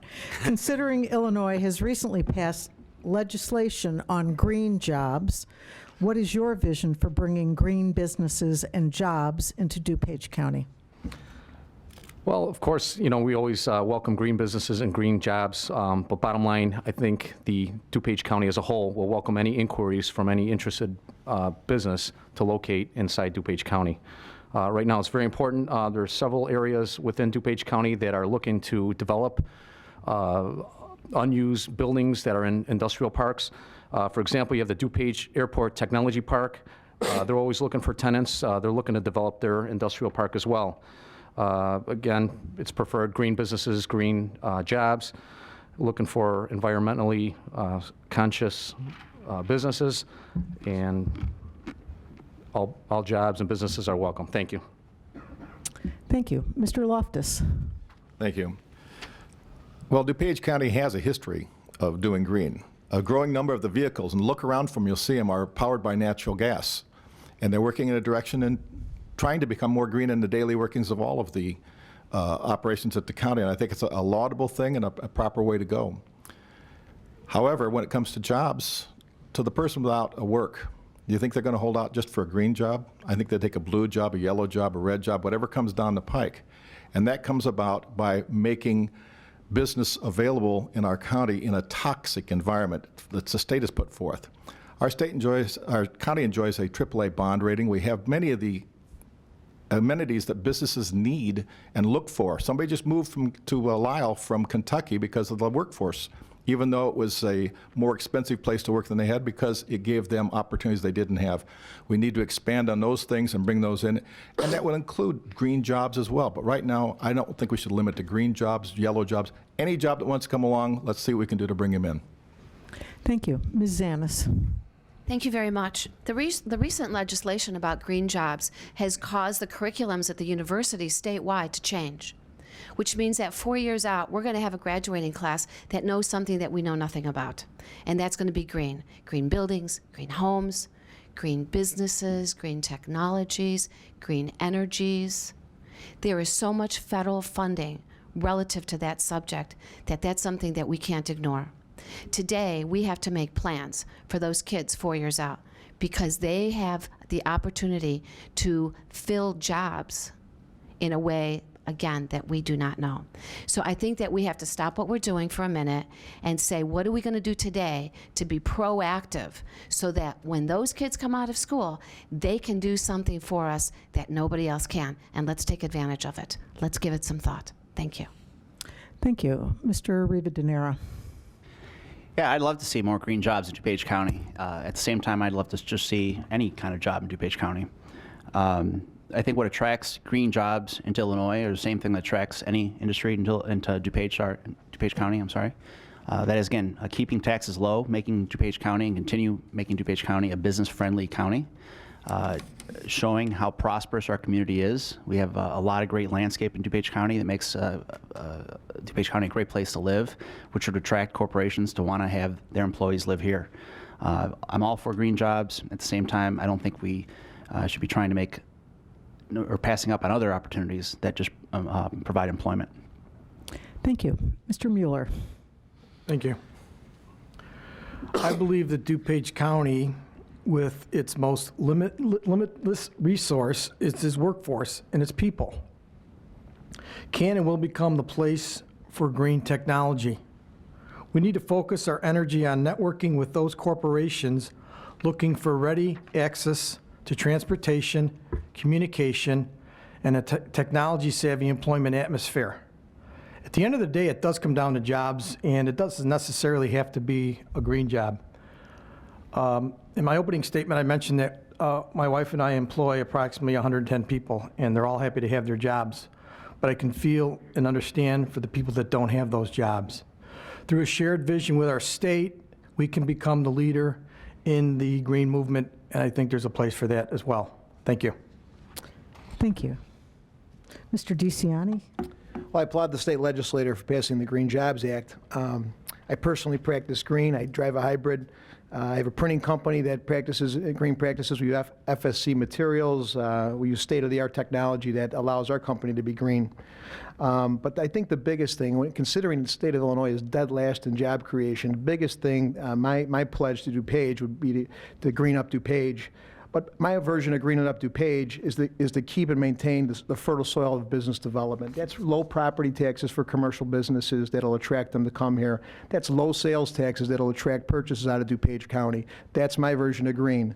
Employing people, high quality of life, diversifying our revenue sources so we can keep the tax on the regular taxpayer or hardworking family low, but yet keep the quality of life high. Thank you. Thank you. Mr. Wilson? Thank you. The Green Jobs agenda shouldn't be a separate agenda. I think the overall goal is to save the planet for years to come. So I think that much like ethics reform of a few years ago, when I was with the School of Police Staff and Command with Northwestern University, they had all these different courses, and they had a 2-day course on ethics. Now, I don't know why that is a separate agenda. You should be talking about ethics in everything you do, just like with green jobs. Whatever you're doing with all these jobs, you should have the goal of what can we do with this job or with this function to save the planet in the future. That's what we need to do. I think we're going kind of backwards when we start with a Tesla. It's a green car that costs $100,000. Nobody can afford that. We've got a toilet that is a water saver. You got to flush it 3 times. It doesn't work, and we're forcing this on people. We've got light bulbs they're supposed to be saving. It takes them 20 minutes to warm up. So we need to change the things and only let the private industry figure out how to get those jobs green. Thank you. Thank you. Now we'll move to question 4, and I will start with Mr. Rivadeneira. What are your ideas on expanding and improving public transportation options in DuPage County? Well, I'm not sure that DuPage County is a place where inter-county public transportation can expand beyond what we already have in terms of the Pace Bus and the Metro service. Most individuals here in DuPage are working outside of DuPage and driving on our expressways. That seems to be the hardest part in terms of our traffic. And having said that, yet I understand that there are people that depend on public transportation to get around. So I think most of the effort should be on how to make buses maybe have more accessibility in terms of routes. But again, I don't know what else we could do in terms of not making our transportation less crowded on the streets, other than I think Roosevelt Road, maybe considering expanding that a little bit. That seems to be a little bit of a deadlock. I realize that there are people that need to have better transportation, especially getting across the county. Again, I think most of the attention should be on our regular roads and how to make those less congested. Thank you. Mr. Mueller. Thank you very much. We need to focus on bringing public transportation into the 21st century by making it a preferred method of getting around, because we do have a lot of cars and we do love them, and we kind of got to do a shift on automobile use. Especially in light of our commitment to become a more environmentally conscious world. We need to look at routes that have the ability to take more passengers to and from work, to and from school, faster and more efficiently, and look into such things such as increased park and ride options and express routes. We do have the Pace Bus, we do have the Metro, We just need to expand and have them be more efficient and effectively for our users. Thank you. Thank you. Mr. DeCiani? Well, the Western Access Project to O'Hare is probably going to be one of the single largest capital projects, $3.6 billion project that will have public transit affiliated with it. That public transit will come in the form of either rapid transit hybrid bus and or high-speed rail.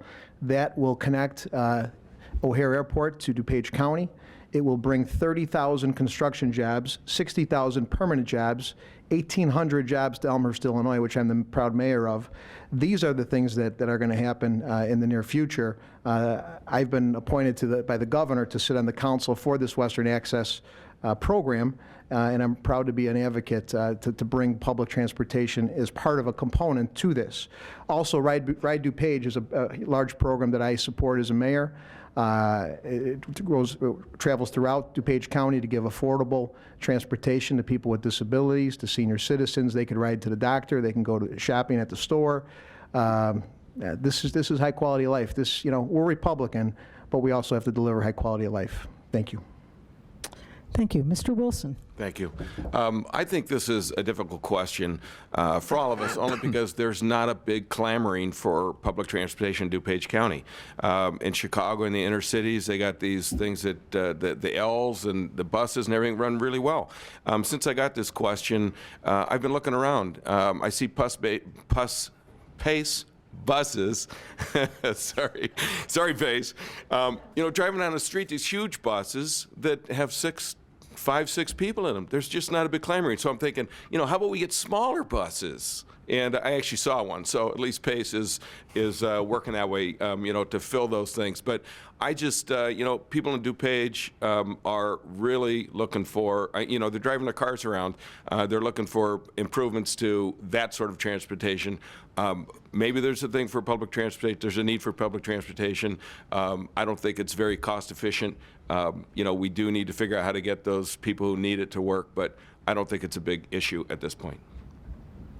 Mr. Noonan? Thank you. Again, pretty much everyone summed it up for me. So in short, I would just say we're going to have to work closely with the Metra and PACE. And if elected as a county board member, they do have a transportation committee, which I'd really be interested in being part of. Again, as a police officer, I'm actually out there on the roadways. I see what's going on, with all these vehicles, less vehicles on the road. If we can promote public transportation, that's going to alleviate a lot of the backups, the traffic. It's going to create a lot of traffic relief. Bottom line, also with that domino effect is the fact that the more cars on the road, that's more wear and tear on the roadways as well, and that's essentially going to fall on our budget that we're going to have to repair the roads. So again, mirroring and repeating what everyone else has said, I agree that we should find a way to try to promote using public transportation. Thank you. Mr. Loftus? Thank you. 38 years ago, when I first got here from the University of Illinois, I took the train down to Sell in the Loop. I was a big proponent of the public transit because I found it a good way to unwind and get ready for my daily work. However, it didn't work all the time because I had to be someplace other than the train went, and I ended up all kinds of difficulty. Public transportation is necessary to those without means of getting from here to there otherwise. The needs being addressed through the RTA, through sales tax and the different grants that they get, as well as user receipts. But it's really not for government to dictate how a business should run themselves. We don't be in there telling them what routes to take, how many to put on the bus, et cetera, et cetera. This is a business decision. I'm a free market person. I believe that these should be able to take care of themselves. I don't think it's for the county board to really start pushing in on the RTA business and the buses about how they operate, what they do with their money and everything else, because that's their business. Thank you. Thank you. Finally, Ms. Zanis. Well, I have a very different perspective of this. The only way you're going to get people and jobs in DuPage County is to get people from their home to their business. And not everybody lives in DuPage County, and not everybody has a car. And some people live in affordable housing. They have a hard time paying their mortgage. So if you can get them from their home to their workplace, that's a good thing. And the great way to do that is through PACE and through Metro. And trying to recruit businesses together. If you sit at a round table and say, what can we as an entity do for you so that you bring your business here? They're going to say, how do I get my people to your office? How far is the train? And you're going to say, well, the train is 10 minutes away or 20 minutes away. How are they going to get there? You need access to those people. They have shared carpooling services. They have minivans. They have a minivan program where 5 people in a community can drive together in that minivan from southern Indiana to DuPage County or wherever they're coming from. So there's a lot of things. Thank you, Ms. Sanis. And now we will go to the last question from the league before we get to questions from the audience. And this last question, we will start with Mr. DeCiani. What specific projects should the DuPage County Board seek to accomplish in the next 5 years? Well, the project that is mentioned, Western Access to O'Hare, will be a project. The east-west leg should be completed within the next 5 years. Stages 2 and 3 of that are the southern leg that will connect to North Elmhurst, and the northern leg that will connect that state-of-the-art road of conduit to DuPage County to the Kennedy Expressway. Stormwater management programs such as the Bussey Woods Corridor a project. That's a project that's actually in Cook County, but Salt Creek runs downstream. So if we can alleviate water from going, if we actually make the creek go down up in Cook County, it'll actually help Districts 1 and District 2. Starcom 21 Communication Systems, which is a public safety radio system that we will be going to in the next couple of years. It's actually State of Illinois funded by ETSB, that will allow all communities to communicate from police and fire all on the same channel, all on the same frequency. Massive challenges like flooding or homeland defense will be able to communicate much more effectively. And James's Law is another implementation that will happen this year. Thank you. Thank you. Mr. Wilson. Thank you. I don't have any pet projects. I'd like to evaluate all of them on their merit as they come in. I think that, how about we want to start with a project, how about the ones that don't cost any money? That's where I would start. And then I'd like to ask, can it be done better by the private sector than the government? I think there's many jobs that can be done, many projects would be done better, more financially, fiscally responsible if they're done by the private sector, and I think the public entities need to get out of that. We need to do 3 things in DuPage County. We need to ensure the safety of our citizens. We need to perform only those functions that are best performed and can only be performed by the government. And then we need to help only those who are truly in need. And we have to do all of those things as financially responsible as possible. Thank you. Mr. Noonan. Thank you. Some of the specific projects the county board should consider to accomplish in the next 5 years. I think the growing trend right now is consolidation. I think as a county board member, since we are managing the budget for the county, we have a responsibility to spend and make some very, very responsible decision making, especially when it comes to, again, consolidating. If it means, for example, this year they just voted to close the juvenile detention center, and again, I have the law enforcement background. Would I like to have that facility remain open? Absolutely, but they made the responsible decision to vote to close it, and we actually DuPage County is going to consolidate and use King County's facility, but it's going to save the county between $600,000 and $800,000 a year, and I think that's being responsible. So again, that money doesn't mean we have to spend it. Is going to be available for things that we need to pay off any debt that we have. Thank you. Thank you. Mr. Loftus. Thank you. A, shrink government in DuPage County. Mosquito abatement districts, please. These people are charging us tax. This is nonsense. We don't need all these little things. We could absorb them into the health department, et cetera. B, outsource. Many things we've done. I've done this in my business. I'm a 35-year businessman in Addison. I've managed a factory that was as many as 17 employees. We're down to 5. Unfortunately, that's a sign of the business times, but it was also, we were able to make a profit by outsourcing. I'm not looking to necessarily profit in government, but we can certainly control costs. Last, continued transparency. I'm a great believer in that. Everything should be done out in the open. to have FOIA requirements for everything that you want to get from the county. Just, other than personnel records and sensitive things, I understand that, but to be hit for FOIA for every time you want to ask a question, I think we can certainly be more transparent, and I would lead a fight to make that happen. Thank you. Thank you. Ms. Annis. Thank you very much. I agree. Shrink government. We have over 170 entities. There should be, certainly we can live with 160 or whatever we need, but some of that's got to be trimmed. Every entity should have fiscal accountability, responsibility, transparency. I've said that before. Everybody should be able to ask, where does your money come from and how do you spend it? We need to eliminate redundant functions in different organizations. Mosquito abatement is just one of them. There are many, many of those. And I think we should shrink our budget. Target for shrinking the budget. And when we balance it, and we've got a few dollars left over, we can be proud that we served our citizens well. Thanks. Thank you. Mr. Rivadeneira. Hi, I think this is a great question that differentiates a lot of different candidates and their political thinking. First of all, we've had a couple candidates give you different reasons how to spend money for problems that don't even exist.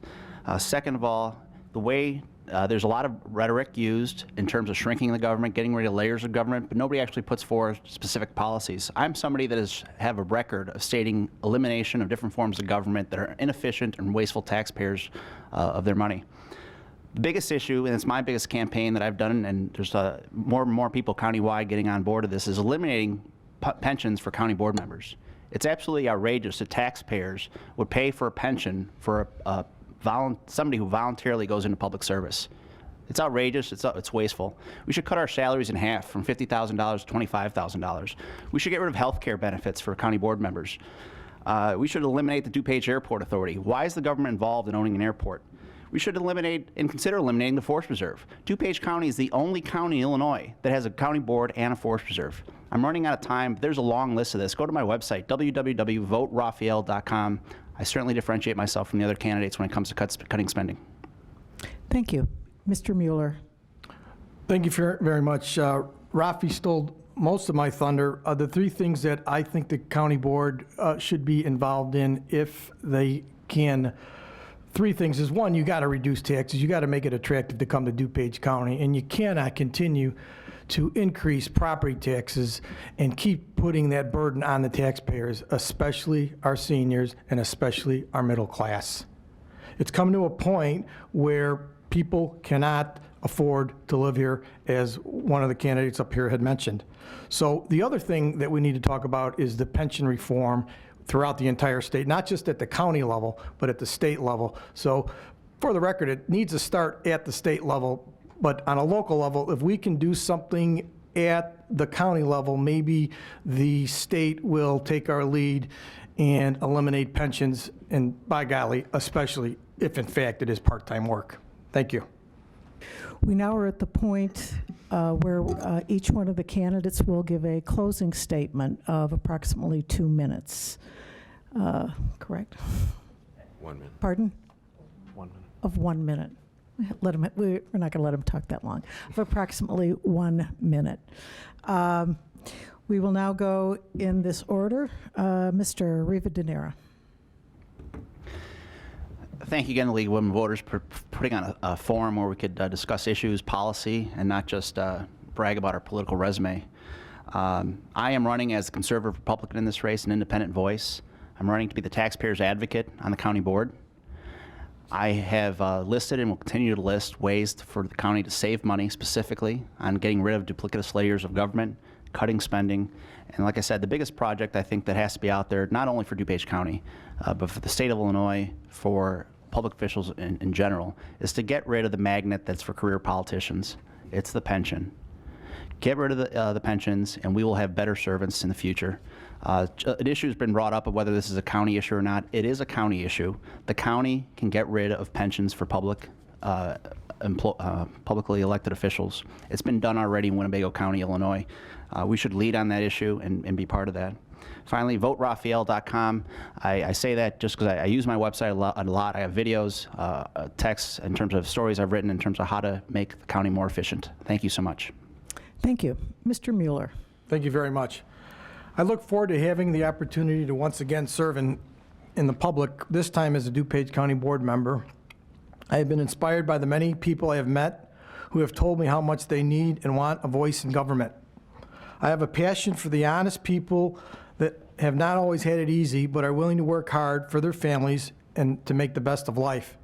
Please vote for Charles Mueller for the DuPage County Board. And finally, I do want to thank my wife and my kids for their total and full support, because without them, I wouldn't be here. Thank you. Thank you. Mr. DeCiani. Thank you, Susan. I'd like to thank the League of Women Voters for having this forum so we can express to us our concerns, our thoughts, what the issues are for DuPage County. It's a $500 million budget. We've got many, many things to do, many stormwater projects, many transportation projects, many road projects, Western access. There's a full plate ahead of us. I hope the voters look at the experience of the candidates that are here. I think my record speaks for itself. I have the support of virtually every mayor in the district and 17 mayors in DuPage County. That, along with my family, along with my passion, is why I'm running, because I can hit the ground running, I can deal with the issues head on, I can bring home funding for our communities. It is so crucial to fix a lot of these areas, and I will work smart to consolidate government, to work intergovernmental, as we have done as a municipality, with a proven track record of low taxes, economic development, job creation, and doing things right with the high quality of life. Thank you. Mr. Wilson. Thank you. I'm actually honored to brag about my political record, because I think I've done an outstanding job with the village of Lombard. We have put a referendum on the ballot that you'll be voting for if you're in Lombardian for term limits. We have the best transparency policy in the state of Illinois.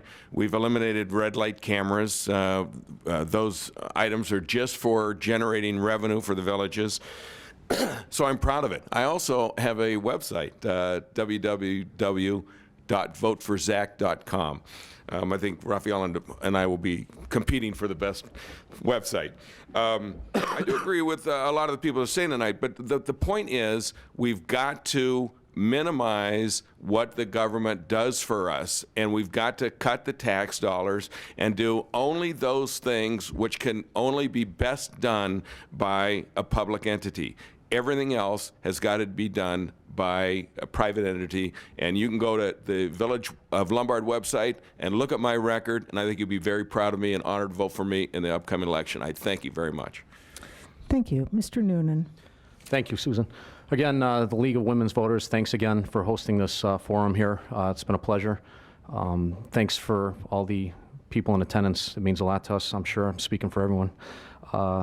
Again, just to reiterate, I am a public servant. I'm a police officer. I've been a police officer almost 9 years, been involved with law enforcement for 10, been a resident of DuPage County for 35 years, and currently residing in Elmhurst for 12. I want you folks to realize every time I go to work as a police officer, I put my life on the line. I put my life on the line for each and every one of you, whether or not you live in town or out of town. I am willing to make the same commitment that I make to the citizens in the community that I serve and protect that I will for the entire District 2, all the citizens of District 2. Now, I pledge to work hard not only for the people, citizens of District 2, but for all the citizens of DuPage County. So again, I hope you vote for me. I appreciate you attending this event. And I encourage you to grab my campaign literature. It's in the back. And my 3 areas of focus are going to be job growth, job retention, public safety, fiscal responsibility. Thank you. Thank you. Mr. Loftus. Thank you very much. First off, thanks again to the League of Women Voters and Elmhurst College. As I said, being the farthest removed physically from this area, it's hard for people to know, who is this guy? And the people that do know me, like me. And I hope that you've had a chance to listen and see some of the things I've had to say, because my strong suit is getting things done. We are 1/18 of a board as we're sitting up here. Somebody comes along, I'm going to get jobs. I want to say, what, did you have an employment agency of some sort you're going to do this? Because you have to be able to work with others. That's my strong suit. I'm a humble person. It's very difficult for me to sit there and say, I did this, because I work on boards that get things done. And that's my strength. I bring people of different views together, and people that work with me will work with me again. I will bring respect, responsible governance, and responsive representation. You can always get a hold of me. Thank you. Thank you. Ms. Zanis. Again, everybody has thanked you. I'm going to thank you as well. And to everybody who has been here, I really appreciate your time. Several years ago, I was part of a village board that started reducing overhead, cutting expenses, and getting ourselves in good fiscal position. Today, we're probably one of the strongest fiscally conservative, and we probably have one of the largest cash reserve than any other community. And I was part of that change. I was part of that drove home, as difficult as it was, and I'm very proud of that. I am a person who gets things done. I hope you feel my energy. I hope you feel my enthusiasm for going to work at DuPage County. And one of the things that makes you effective is the ability to be able to work with other people, people who you find there, people who have been there for a very, very long time, and I am one of those people that can work with others. I am an independent voice. There's no question about that. I am an independent vote. There's no question about that. And I look forward to representing you and representing you well. Thank you. Thank you. We're almost at the end of our forum. On behalf of the League of Women Voters of Elmhurst, I'd like to thank the audience for attending, the candidates for participating, and especially all the volunteers who helped this afternoon. First, just join me in showing some appreciation for all of them. Thank you. And I have a brief commercial message before you go. I want to say again that the League of Women Voters is really the trusted, nonpartisan political organization. Our members, many of whom are here this afternoon, have given up their Sunday afternoon to do the hands-on work of what we believe is safeguarding democracy. Again, we never endorse a candidate, but we are directly involved in shaping the important issues to keep our communities strong. As a member of the League of Women Voters, I have the opportunity to contribute in this leadership role, such as the one I have now, that has a large impact on local, state, and even national issues. Please, if you're interested in learning about this, in being more active in your community, please consider joining the League of Women Voters. You can either join at the table out there, or you can go, since we're all talking about our websites, LWVElmhurst.org, and please join us. And please vote. The primary election is March 20th. Please continue to educate yourself about the issues and candidates before you cast your vote. And finally, I'd like to thank Elmhurst College for hosting this candidate forum for us. We truly appreciate it. Thank you. Thank you, President Rose. And on behalf of the President of Elmhurst College, Alan Ray, we want to thank you all for coming, and of course to the League of Women Voters for their excellent program this afternoon.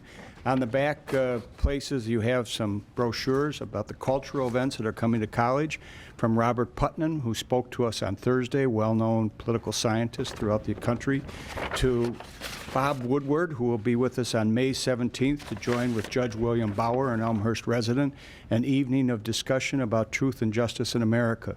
Elmhurst College is committed to bringing discussions regarding community events and national events to your attention and for the community. Once again, we want to thank the ability to partner with the League of Women Voters and President Rose, and to, of course, our candidates. Thank you very much for coming.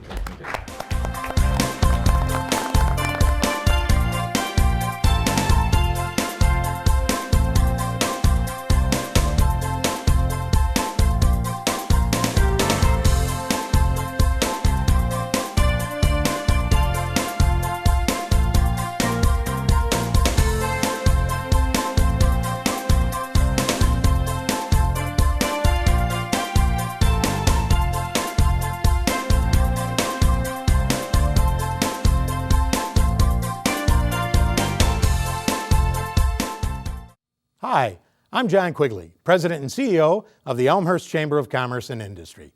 In these challenging economic times, it's imperative that our residents and businesses band together to not only shop Elmhurst, but buy Elmhurst whenever possible. We have great stores in our city center, Spring Road, Butterfield Road, York and Villette Streets, St. Charles and Route 83, North Avenue and Lake Street, along North York and even Grand Avenue. I ask for your help. Let's keep our tax dollars in Elmhurst.